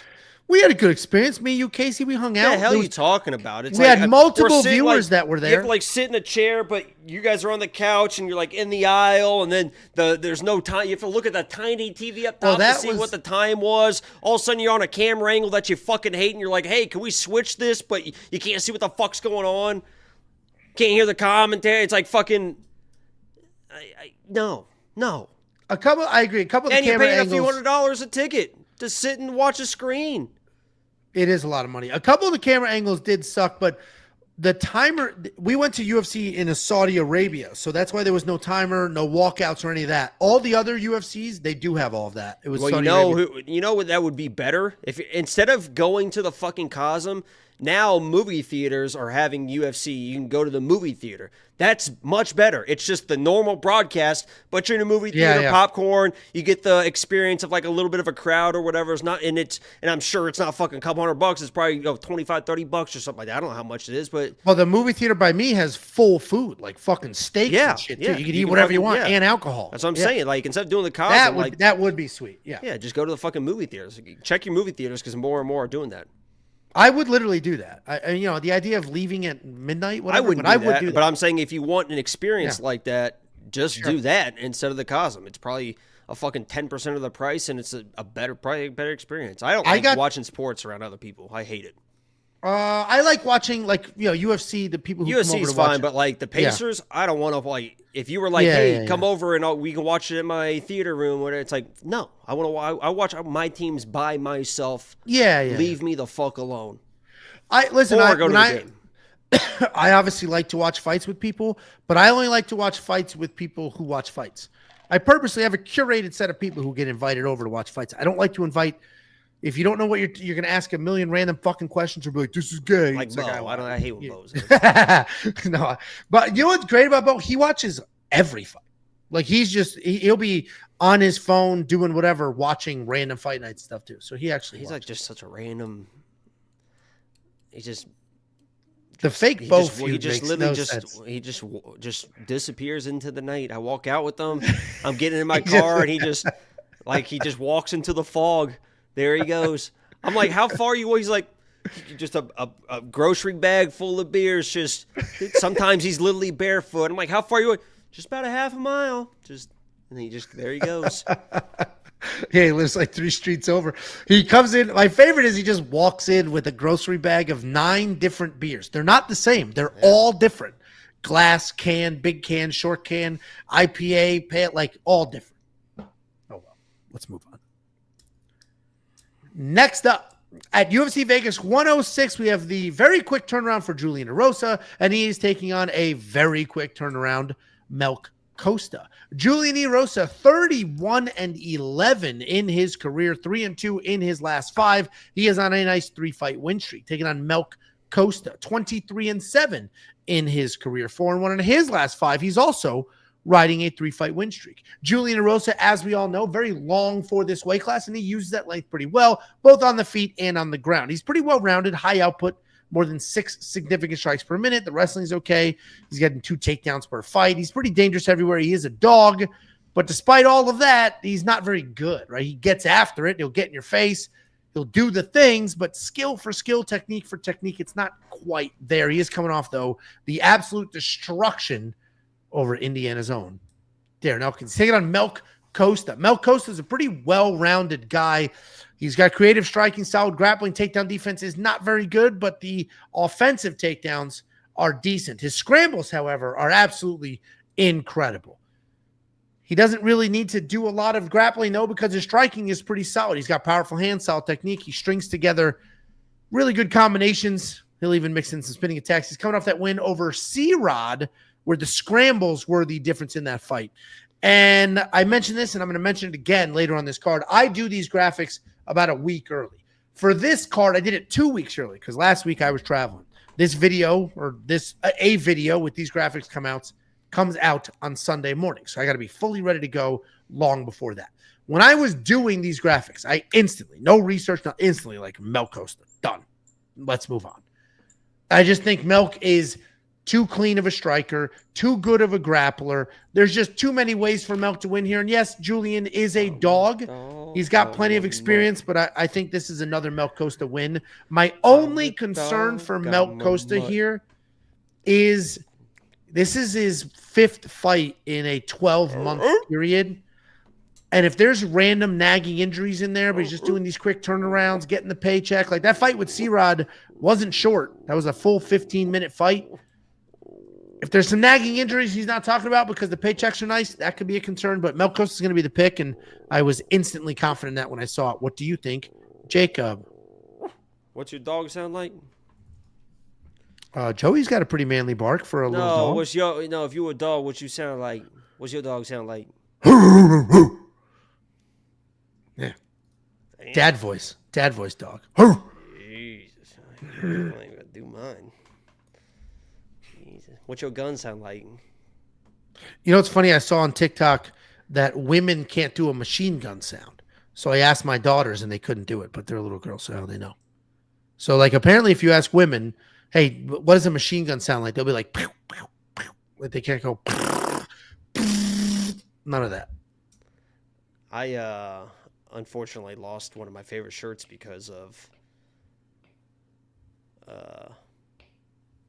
Chepe. Oh yeah, you ripped it because Chepe won. Right. Or no, what does that have to do with it was the fists? No, it was Isaac Dolgarian, the Midwest Chopper. Oh, that's right. It was the Midwest yeah.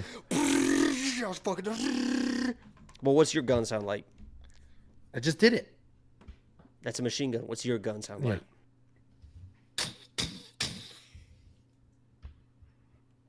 Pretty autistic. What does yours sound like?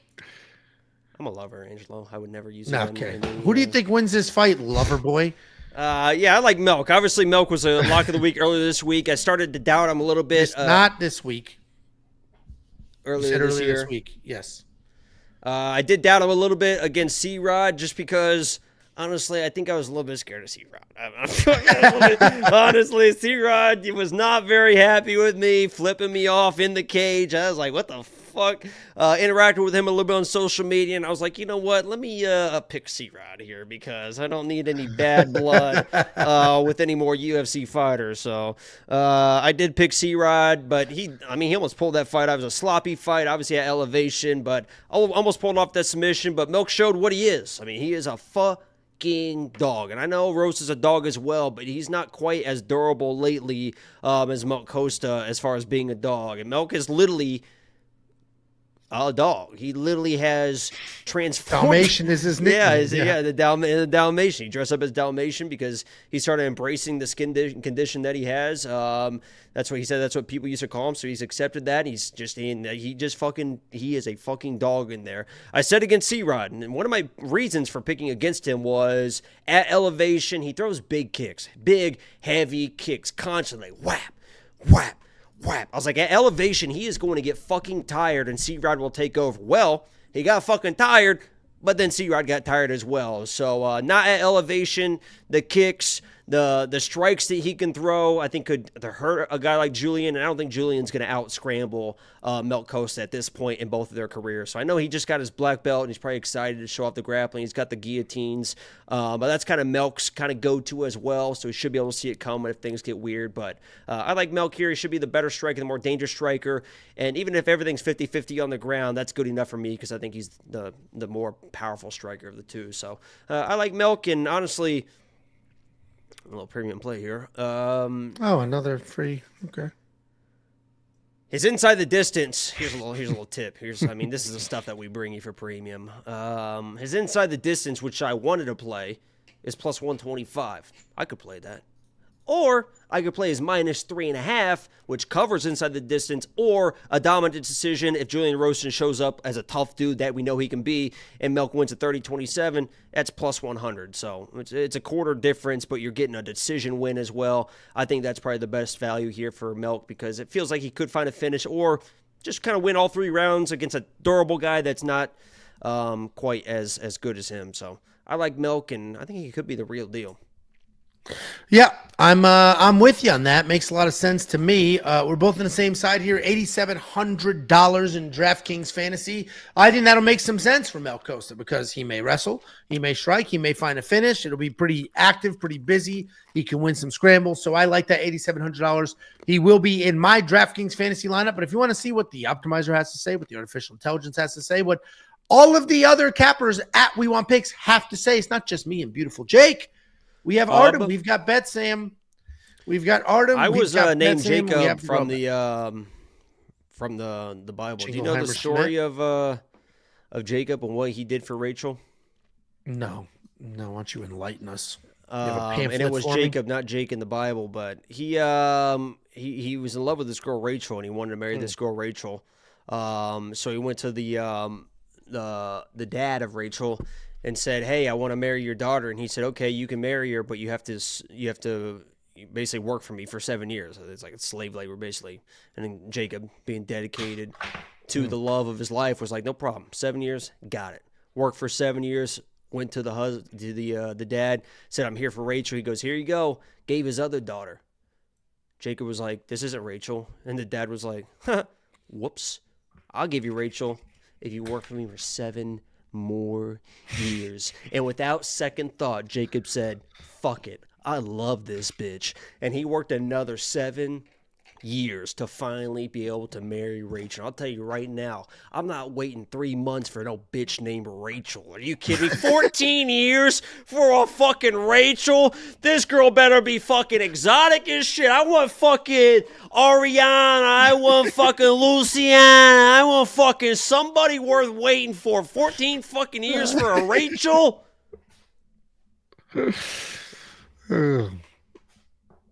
Rachel Dolezal. What's your type?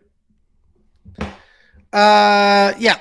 Become a premium member. A couple super chatterooskies. Brendan MP5. Wow. If Pacers keep doing what they're doing, they'll pay for my 317 tickets. Pacers lock of the week every week. El Hazib Basuali. 279 Canadian. Help, Angelo. Please do a door giveaway. I'm cold. Dude, he said this shit last week. I don't know what this means. And I read it slowly in my head before I pin it because I'm like, there's got to be some racial He obviously doesn't something. have a door, and he needs a door because winter is approaching in the southern hemisphere. Well, this is Canadian, so that's the northern hemisphere.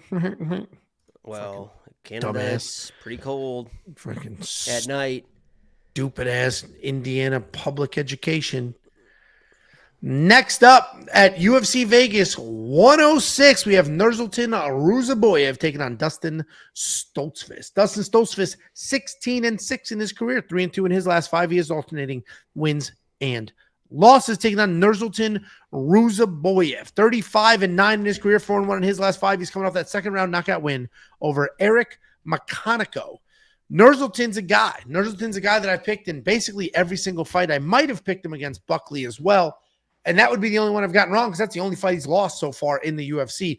He is a wrestling and grappling beast. I know you have not seen that in the UFC, but I promise you do 3 minutes of tape study and you will see that this guy was getting fights to the ground any means necessary. Catching kicks, shooting takedowns, all the things. On the ground, very aggressive. He was always transitioning, looking for a finish. On the feet, he's a little more patient, a little more calculated. He does wait for openings, and he will fire right hands right down the middle. He's a massive dude at this weight class, and he carries that size pretty well.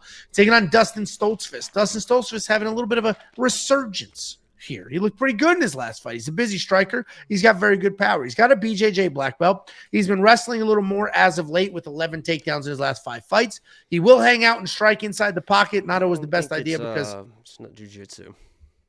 Oh, the black belt? It's like in some random martial art. Didn't you DM him? It's like the Brazilian sambo, Dance. I think. It's basically Didn't like that like combat grappling. I thought you DM'd him and he told you. Let me see. I think you did like last year. He'll hang out in the pocket and fire away. Not the best idea because he can occasionally get clipped, and he's beating the people he should beat. He's got some very quality losses, and he just beat Marc-Andre Barrios. This was 2022.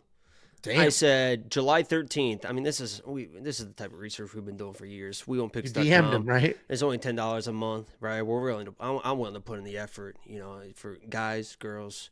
I'll do whatever it takes in the DMs to be able to get the questions answered. I said, hey man, quick question if you don't mind. Go ahead. I didn't know you had an audio recording of it.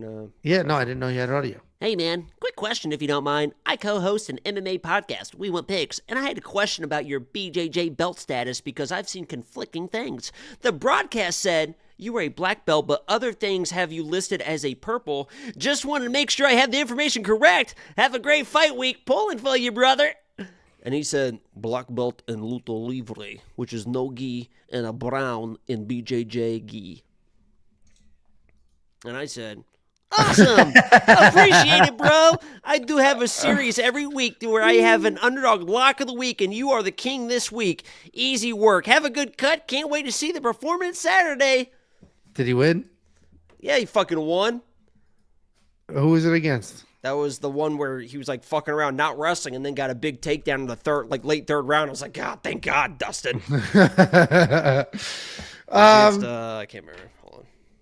The reality is Dustin Stoltzfus is a decent fighter, better than a lot of people give him credit for, but I just think incredibly highly of Nursulton Ruziboev. The wrestling is there. You haven't seen it. Grant. There you go. The wrestling is there. You haven't seen it, but I promise you Nursulton can wrestle. We know for a fact he's got power in his hands, and the only fight that we've seen him lose in the UFC was when he cut to 170 on 3 weeks' notice to fight Joaquin Buckley.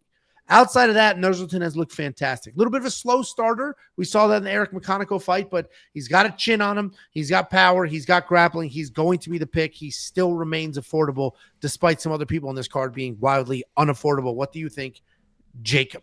Yeah, as you just heard, Dustin Stoltzfus is a former lock of the week. I like him. He's a tough son of a bitch. He definitely is he's a high-level grappler. I mean, when he gets on top of people, you saw how quickly he was able to grapple Marc-Andre Barrios. I'm pretty sure I had him in that fight because I thought he was going to be able to use his wrestling and grappling. I think I might have had him by submission, which that didn't end up happening. But you saw when he gets on top of people, he is immediately searching for submissions, all that type of stuff.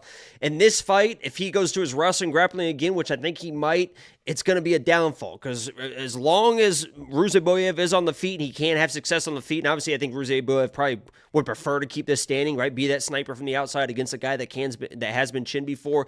But Dustin typically is tough enough to, we've seen him even after he got chinned bad, that when he gets rocked, he can still kind of hang in there. And if he gets rocked, which I think he probably could against Ruziboev, that right hand is a fucking sniper, as much as I want to hate this guy. If he does get hurt, I think he will kind of default to the wrestling, the grappling, and Ruziboev does have more submission wins. He's very comfortable either pulling a guillotine or falling to his back into a triangle, that type of situation. So I'm playing a little bit more of a flyer. I'm picking Ruziboev as a pick, but his plus submission was like plus 800.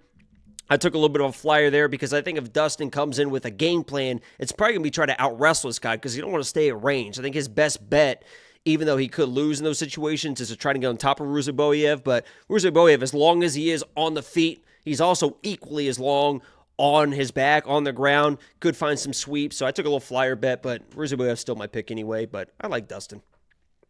Yeah, man. I hear you. We are on opposite. Well, we're on the same side, but opposite sides of the spectrum on that side, right? I'm very confident Ruziboev. A couple comments here. Somebody talking about Nursulton didn't know what he was doing against Buckley on the ground. First of all, Buckley quite literally could be fighting for a title later this year. He literally said that entire fight was, he's like, guys, that was the weight cut. And it seems like it could have been, but he's like, 5. Yeah, he literally was like, it was like, that was fucking rough, and I couldn't do anything. I didn't feel myself. He's like, I'm 185. I'll be good to go, and he's kind of backed that up.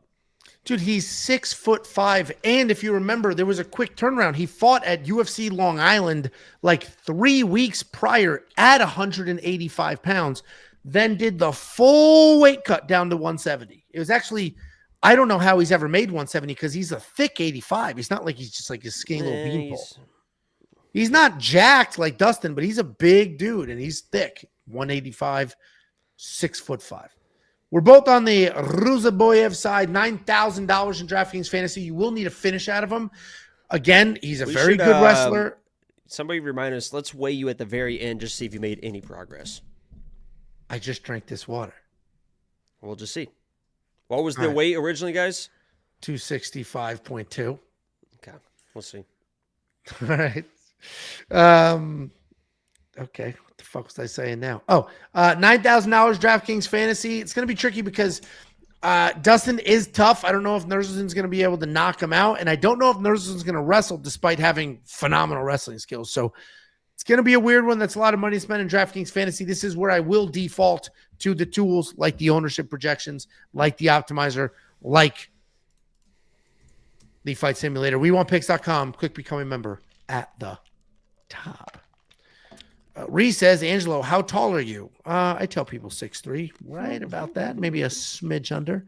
What's funny is I'm honest about my height. I'm probably 5'10", flat or barefoot, 5'11", inches, 6 foot at weddings. Go watch the vlog and tell me Angelo's 6'3" when I'm walking next to him. Well, the funniest part is Josh opened yesterday when we went live. He was like, what are you, 6'4"? He does overestimate my height because he is short, but you know, I'm probably essentially the same height. You're 6'1". We're not even close to the same height. And I've got video after fucking video. Go watch the vlogs and watch me walking around. You're not 5 inches. You're telling me you're 5 inches taller than me.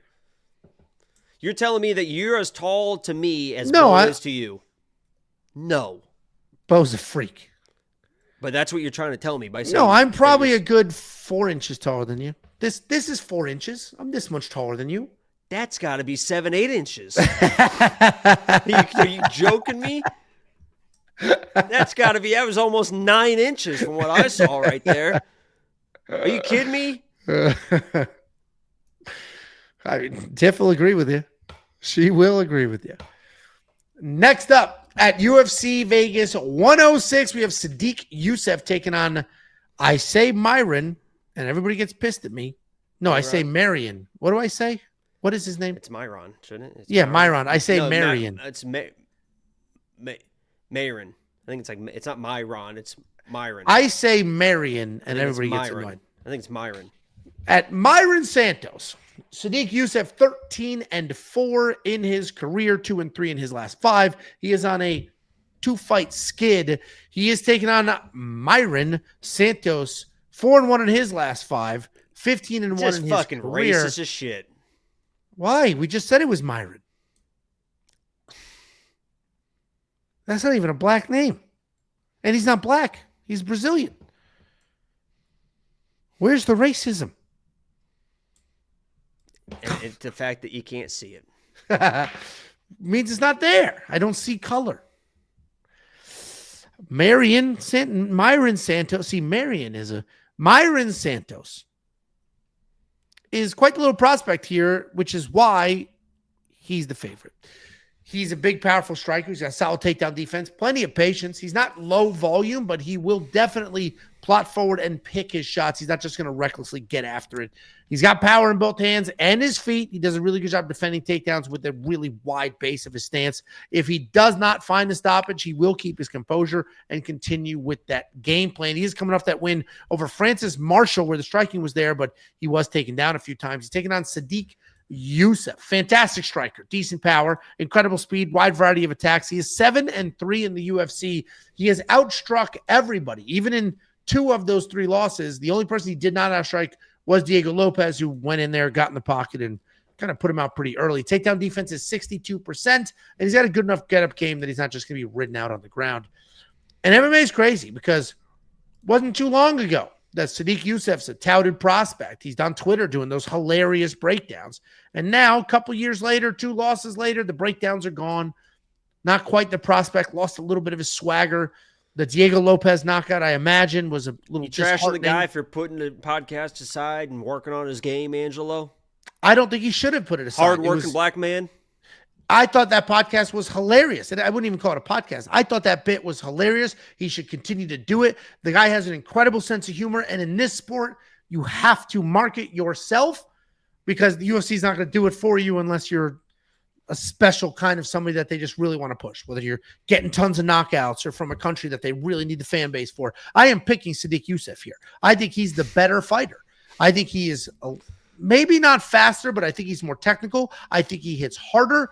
I think Sadiq Youssef is the better overall fighter. If you like him, that's pretty good. I would think that other people would probably. I'm waiting for the line. There's other people that I've noticed that you will bet at this position that you like, underdog. But there's just something about Sadiq. I'm picking Sadiq. He's the pick here. And typically, you would be betting on other types of people. I don't know what that means. And no, what? Show me under. You think I just blindly bet underdogs? I'm not you. Who do you think wins this fight? I think that you trust some underdogs more than others. No.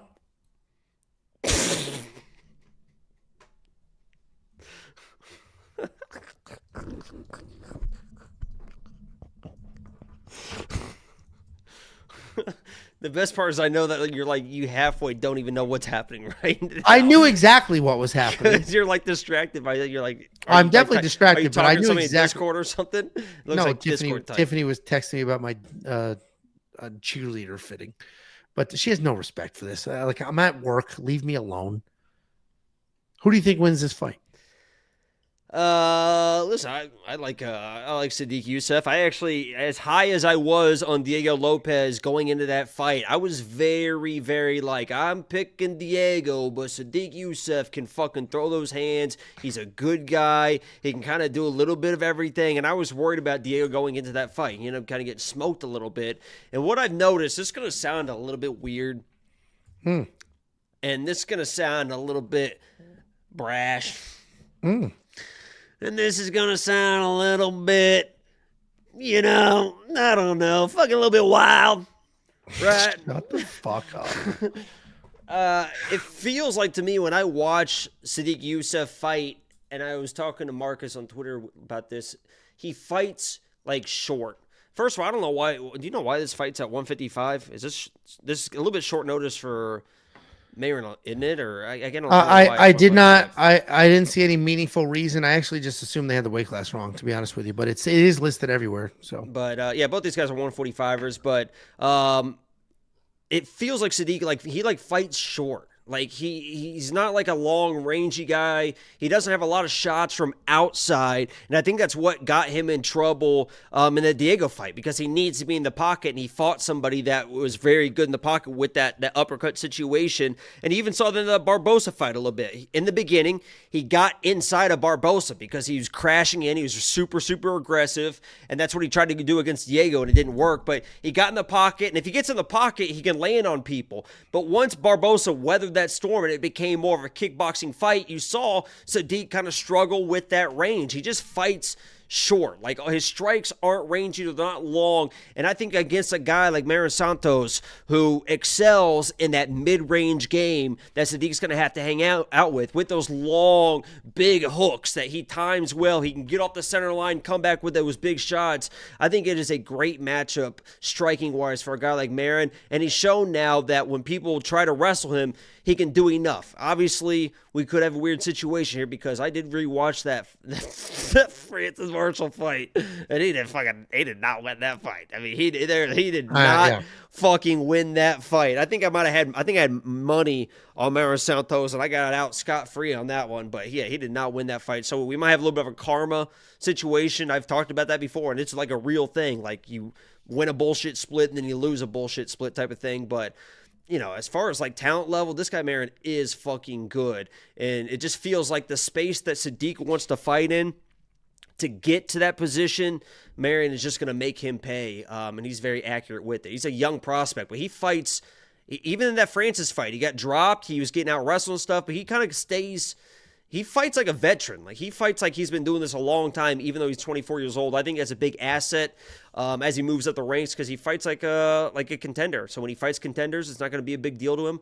I like Marin. I think he's going to honestly find a knockout. He is good. Marin is good. He is a good fighter. He's been doing quite well for himself. And like you said, he's insanely composed. If I just look at the level of competition on both sides, it's not even remotely close. Sadiq hadn't beaten anybody good. But he's only lost to good people. Okay, but he sure hasn't proved that he could beat anybody good. Now I got to go through his freaking record. Please hold. Please Alex hold. Caceres, I think, was one. Oh, okay. Bruce Leroy's good. Let's see.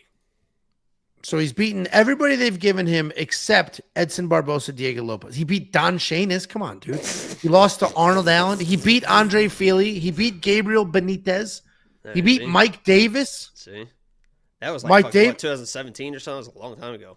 2018. I mean, he beat everybody he's supposed to beat except Diego Lopez, who just fought for a title. Edson Barbosa, who has previously you're saying fought he's for a beating title. everybody he's supposed to beat. He's not supposed to win this fight. He's an underdog. So there you go. You just No, this is hold the on exact yourself. type of fight he's supposed to win.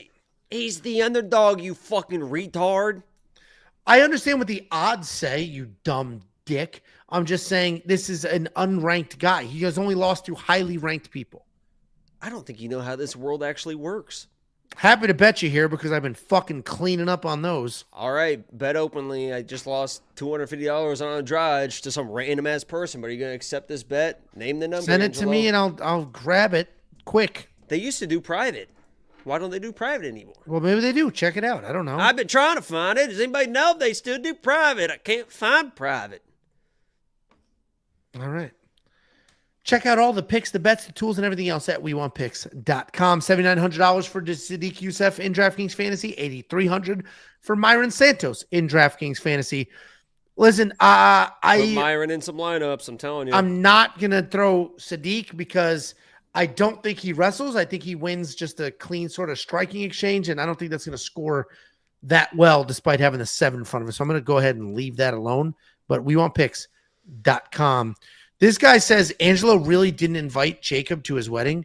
I met him after we were engaged. Oh, bullshit. Not bullshit. I literally met him after we were engaged.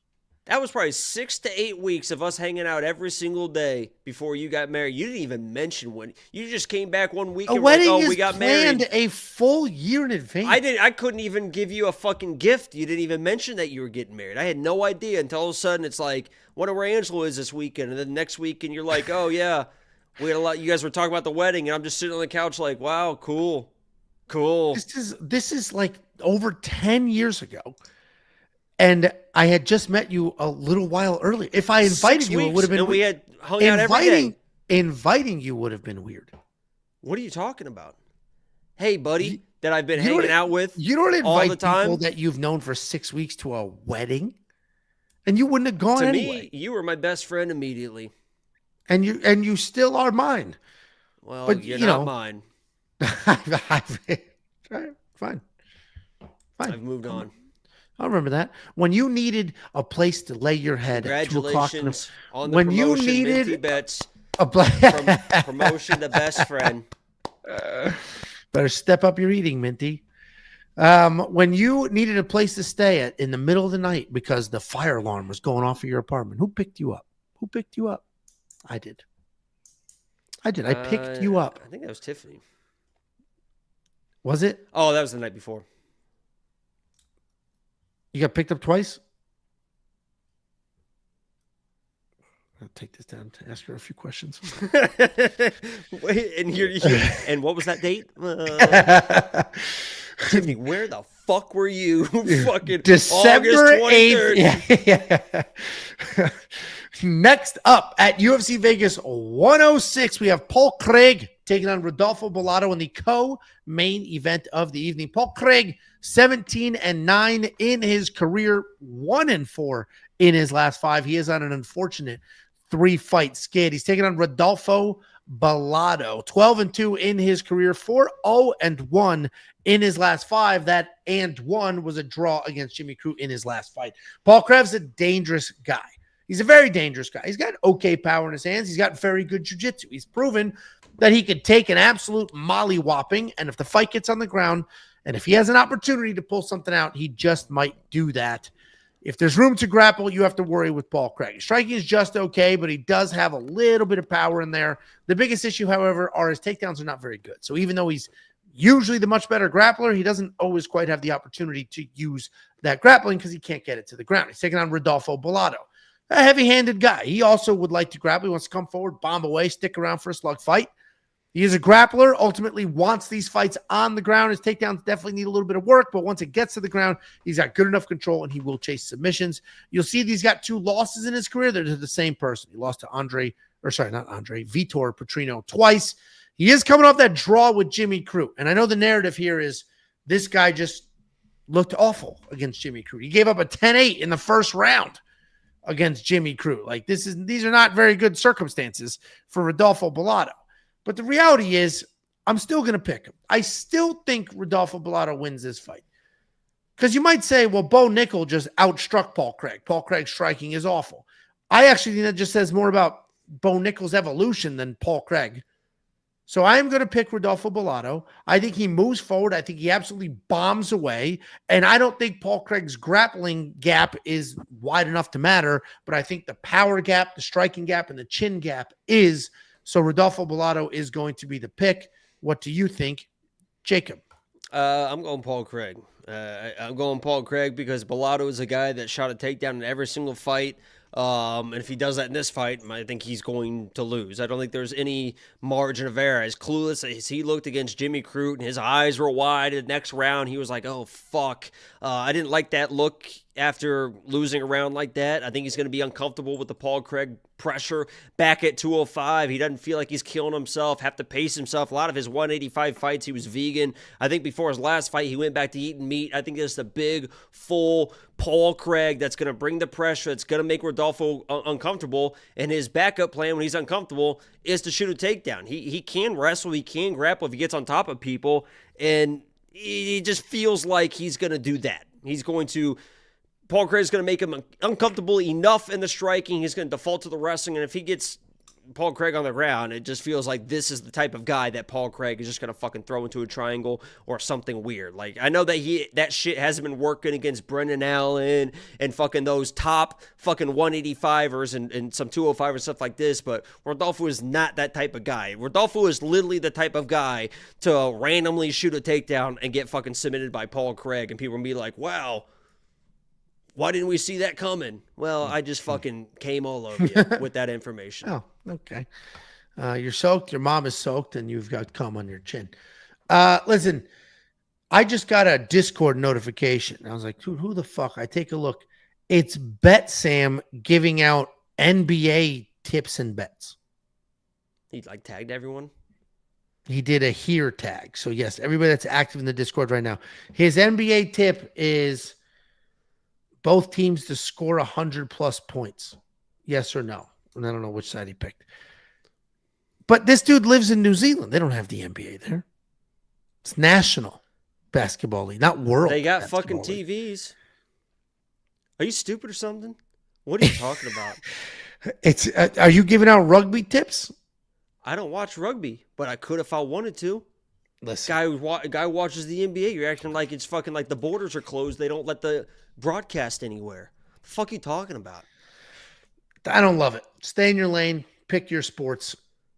This is what we're talking about with the Sadiq stuff. It's like you. I pick Sadiq. No outsiders. I think Sadiq wins this fight. That's even a white that you don't want anywhere around you just because he's from someplace else.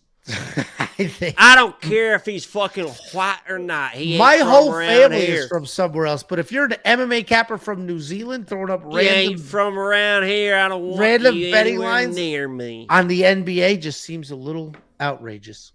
Stay in your lane. Don't you cross that fucking ocean. He won't. So we're good. Listen. What? Can Sam swim? I don't know. Ask him. Go ahead, ask him. I don't. Okay. I feel like he probably can. I bet he's sneaky athletic. I have no clue. Listen, Paul Craig, Rodolfo Bellato, Jacob and I are split on this pick. The odds are insane. The DraftKings fantasy pricing is insane. Don't want your laugh. I don't want your laugh. I don't want your laugh. All right. Movie, man. That was a good movie. Become a premium member at WeWantPicks.com. 10. I give it a 10, a fucking 10.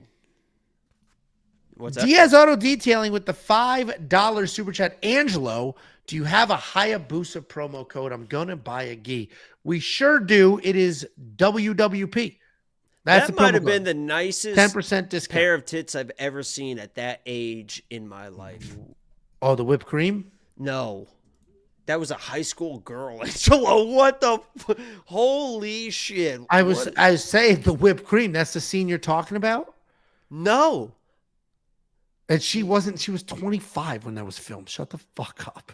So what are you talking about? I'm talking about when the teacher stripper on stage. I gave it a 10, a fucking 10. Oh, I don't That was their remember teacher's like, Miss Davis or whatever. Miss Davis. And they're like, man, fucking beautiful tits. Absolute creep. Next up at UFC Vegas 106, we have the main event of the evening. We have 1999. Yeah, that's about right. About 13, 14, yeah, about 13 years old, seeing that Varsity Blues, man. I'm like, woo, woo, Miss Davis. Goodness gracious, you got my heart beating like a phone book in a dry, baby.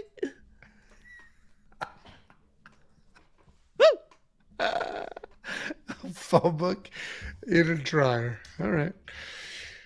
Ooh. Next up at UFC Vegas 106, we have Gilbert Burns taking on Michael Morales. Gilbert Burns, 22-8 in his career. A very unfortunate 2-3 in his last 5 on a very unfortunate 3-fight losing skid. He's taking on Michael Morales, 17-0, undefeated. Speaking of getting your heart racing. You know what's funny? I saw that comment. Oh, that's why I said that. I was like, no, but I know that's what you're about to talk about. I was like, so I was like, this dude's a good-looking dude because his eyes are like he's blue. not good-looking. He's fucking beautiful. This dude is like Angelo saying Michael Morales is good-looking tells you everything you need to know about him. And actually, what's funny is all the replies are like, either that dude's good-looking or who cares, which was nice to see the community. And he's getting a little bit. He's getting a little bit Peyton Talbot in him. I'll tell you that. He's getting a little.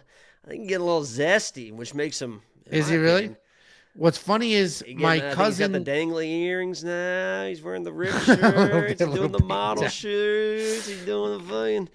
Throw a little lip gloss on there. You know what I mean? My cousin texted Angelo me. loves femboys. My cousin lives in New York City. He texted me. I woke up to a text. He was like, do you know a fighter named Michael Morales or who he is? I said, yes. Why? And he goes, I was hanging out with his brother last night. I literally said, is his brother good looking too? And he goes, no, he's short and fat. And then he said the picture, he was short and fat. It's like, God, that's got to be frustrating. But that's the life. That's a fucking beautiful man, dude. That they live. Right now. Listen, I understand all the love for Gilbert Burns. Gilbert Burns has established himself as a fan favorite, a gamer. He's a grappler. He's developed hands over time. He's got decent power, especially considering he's a 155-pounder that moved up. He's a little undersized for this division, but he is tough as shit. He'll move forward. He's got a pretty good personality. He is coming off that decision loss, though, to Sean Brady, where Sean just showed him zero respect in the grappling department whatsoever. Took him down 7 times, just went right after him. He's taking on Michael Morales. Michael Morales, on paper, does all of the things. Freestyle wrestling. Damn! Muay Thai national I didn't see him with the braids, though. God damn what I would do to that man. Oh, Lordy. Damn, that's a good look. You need to relax. Michael Morales is very accomplished in multiple martial arts. Fantastic footwork, great jab, nice loose boxing stance, and that allows him to work in and out really well. His takedowns are clean, but they're more throws and trips than traditional shots. He's coming off that finish win over Neil Magny, where the exchange was incredible. He defended a takedown, he threw a spinning back elbow, dropped Neil, and then finished him. And Gilbert Burns is in the unfortunate reality of what the UFC does to their aging stars. Gilbert Burns is a guy that stepped up to the plate multiple times. Short notice step-ups. Fought Hamzat when nobody else would fight him. Put on some very solid performances. But he's a little older. Lost a few times. Now the UFC's like, fuck him. Feed him to a young prospect who should make a name off of him. And that's what we have here. The line reflects that. The people are aware of that. Gilbert Burns is tough. He's a gamer. He'll come in here. He'll swing. He'll try to make something happen. I'm sure he's putting in the work and doing all the things. But Michael Morales is going to be too young, too fast, too strong, too good at everything. Michael Morales wins this fight. The odds are spot on, unfortunately. What do you think, Jacob? Yeah, it's a bad matchup for a guy like Gilbert Burns. Who I like Gilbert Burns, and he's definitely talented everywhere. Obviously, he's getting later in his career. We'll see when he ends up hanging it up, but he needs to get into the fights that he's going to win at this stage in his career are people that he can make brawl with him. And he could try to out-brawl. You saw the Chimaev fight, right? He turned that into a brawl and then nearly fucking pulled that shit out. That's the type of fight that he needs at this point in his career because the speed isn't quite there. But if he gets in the pocket, he can still land big shots. He's a cannonball in there. And that's where he can try to mix in the wrestling and stuff like that. So he's got to turn fights into a brawl. And unfortunately for him, Michael Morales, he just doesn't brawl people. Right? I mean, he is a rangy kickboxer, and if you pressure him too much, he has some wrestling too that he can go to as well. It's not that type of fight. And maybe Michael Morales, main event, 5 rounds, he comes in and tries to be somebody he's not, prove a point against an aging guy, and maybe Gilbert can kind of bait him into that fight or that type of fight, which is what he's going to need. But on the outside, he's just going to get picked apart. And on the outside, kind of like with the Bilal JDM stuff, when he's getting picked apart on the outside, I don't think he's going to be able to have those takedowns. Obviously, he got him against JDM, but JDM, now people realize that arm really did kind of affect him, and he was still kind of scrambling hard, but I don't think he's going to be able to take down a guy like Morales. He's not going to have the hands to set it up, and Mark Morales is probably just going to wear him down, and we'll see if Gilbert kind of maybe goes out on a shield, right? Maybe he knows in his head, like, hey, I'm giving it one more go to beat a prospect. I have no idea.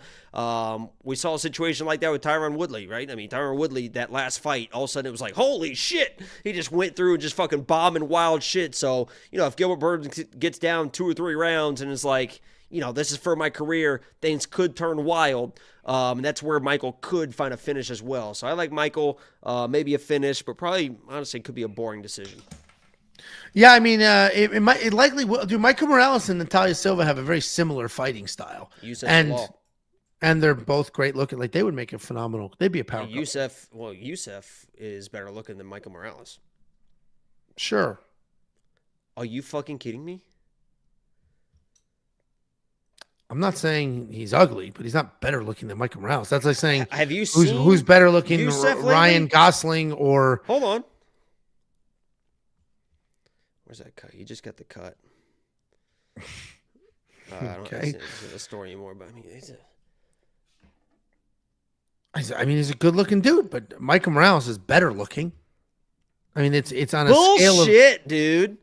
On a scale of Ryan Reynolds and Matt Damon, all good looking. Ryan Reynolds is better looking. Then who? Matt Damon. That squinty-eyed fuck. Which one is the squinty-eyed fuck? Oh, Ryan Gosling. What'd you say, Ryan Reynolds? Yeah. I think Ryan Gosling's a little overrated, honestly. Anyway. He's like the coolest dude in Hollywood, though. He's definitely cool. He's fucking cool as shit. And he fucking, even was fucking, that was my fucking girl, dude. I love Eva Mendes. And he locked that shit up, and they've been together for fucking ever, too. So they got kids. Like, he's fucking cool as shit. And obviously she's cool as shit, too. But, as long as you have one kind of person that's not like typical Hollywood, because that's what ruins the relationships, right? The egos is fucking boom, boom, boom. So he's cool as shit because they've been together forever, no issues, anything. And they just kind of fucking do their thing. Yeah, I think she stepped away from acting too. Like, I'm going to raise the kids. You go make some money and we're good to go. Listen. Eva was fucking, Jesus Christ. Eva. Oh, yeah. God damn. She was like because she's got that Cindy Crawford mole going on, but she's ethnic. So she was like a caramel Cindy Crawford. It was unbelievable. Like, I don't know what her ethnicity is. Some sort of Spanish, but I don't know what kind. I don't know if she's Mexican or Puerto Rican. By the way, have you seen the Beyonce Levi commercial? No. Oh, God Jesus And saying Christ. ethnic is not like people have ethnicities. That's not a fucking. That's not like calling it. I'm not gonna say. That's like when old people are like Oriental for anybody who's a. It's not like that. Like that's You just insane. wanted to say it. No, I was using an example. I made it No, very you clear. just That's what old. Yeah, you could have not said it, but you really wanted to say Well, that. because you know why I said it? Because I was starting to say it, and then I said, no, I'm not going to say it. And then people's assumptions would have been far worse than that. So I was like, oh, well, I'll say that. What is this? What am I watching? A fan? Oh. We got to get our ad revenue in. Look at Beyonce. How old is she? She's not even like young. Look, Jesus Christ. How old is she now? She's got to be 40 something years old. That is crazy.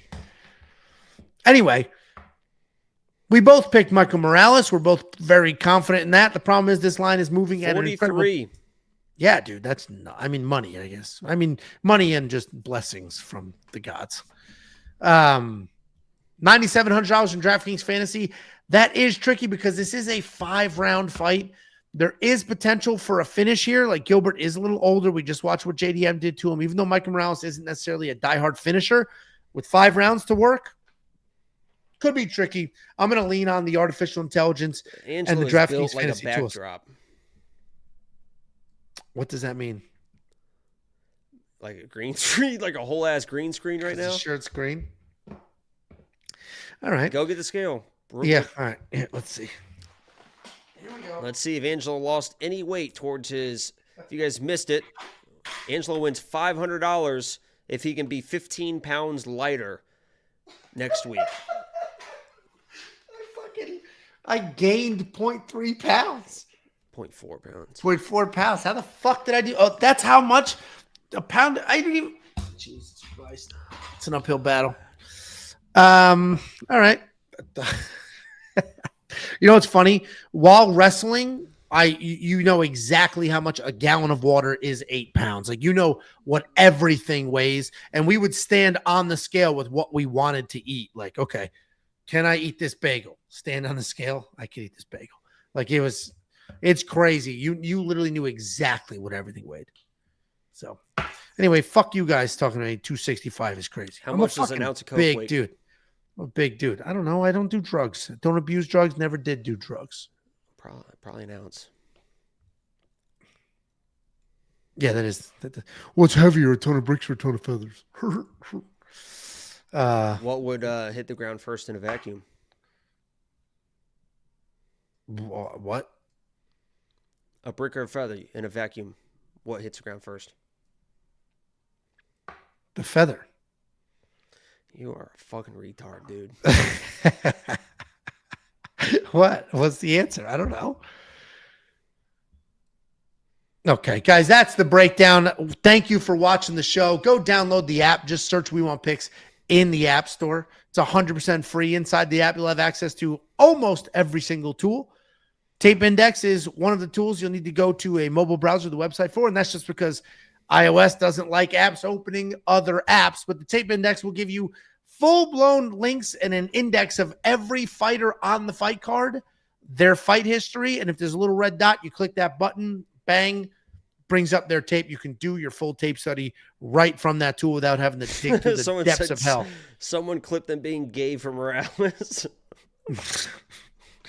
We have a brand new DraftKings optimizer with a beginner mode. We have a fight simulator that simulates fights 100,000 times. We have a data analyzer that provides you all the data you could ever need heading into a fight and the ability to manipulate that data to tell a story, find your prop bets. We have a tool called the Line Movement Tracker. This will give you the opening odds, current odds, win probability, and the line movement for every fighter on every card. We have a Prop Hunter, a curated set of data specifically designed to help you find prop bets, and we have more than just myself and Jacob. We have an NBA expert, Bet Sam, the NBA king of the world, illegally streaming NBA games because they're not aired in his country.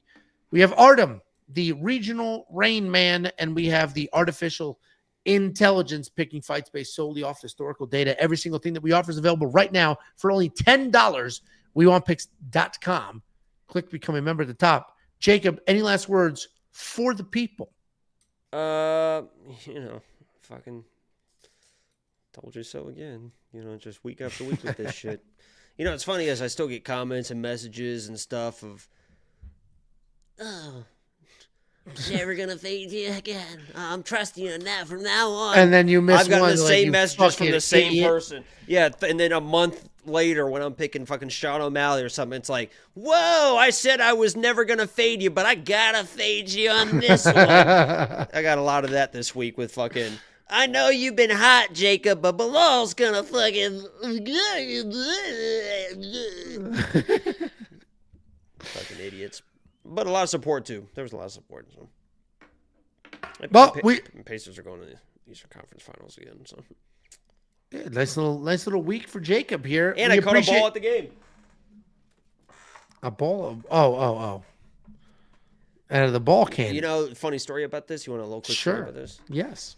Oh, I actually told you this story. I have two stories. I heard it, but the people didn't. Yeah, I have two stories. I actually just thought of one I already told you. So here's the ball. They shoot them out of this big, a bunch of them out of the can at the same time. I'm sitting lower level because that's just what I do. That's the life I live. And I'm sitting there and I see a ball coming at me. So I'm like, oh, I'm going to get this ball. No big deal. I stayed up and I grabbed the ball out of the air, right? I just fucking easy. I mean, look how big my hands are. I just fucking grab it out of the air. So now I have my phone in this hand because I was already on my phone, right? I couldn't two-hand grab it. So I was like, I'm comfortable. Boom. Grab the fucking ball out of the midair, right? So now I have my phone in this hand, a ball in this hand. I look up. Oh my God, there's another ball like right here, like got up on me really, really quickly. The fastest balls I've ever been towards my face in my fucking, second fastest balls I've ever been in my face in my fucking life. So the only thing I had to do was try to body catch this ball. I had a phone, right? I got my phone here, I can't catch like this, so I had to like body catch. It bounces off, somebody else gets it, no big deal. I already have my ball. The story of this is I sit back down with my ball, I look in front of me, and some guy goes like this. Pacer fan, by the way, from 3 rows in front of me, some fucking nerd, like bald dude, glasses, looks like this guy can't catch a fucking ball to save his fucking life, does this. That's why you don't body catch. And started to turn around because he saw me miss the one and he had to make a point to turn around and tell me that I missed the ball because I tried to body catch the ball and it bounced off. So I just looked at him, I went like this, and he goes, oh. I'm like, what the fuck? This random guy. That's why you don't body catch. And this guy was like the biggest fucking nerd of them all. But the second point of the story is, I got this ball, and I'm like, I don't really need this ball. I look around, there's no kids, right? It's like a Friday night. These are expensive. There's no kids. I couldn't give it to a kid. There's this girl sitting next to me with her boyfriend or whatever. But I'm just like, hey, do you want this ball? Like, I don't want this fucking ball. Do you want it? She was like, oh, yeah, sure, thank you. I was like, okay, cool. They got up and left early because there was a fucking blowout. She gets up and leaves. I look, and the ball, she left it wedged in her seat. She didn't even fucking take it, man. So now I have the ball. Man, did you smell it?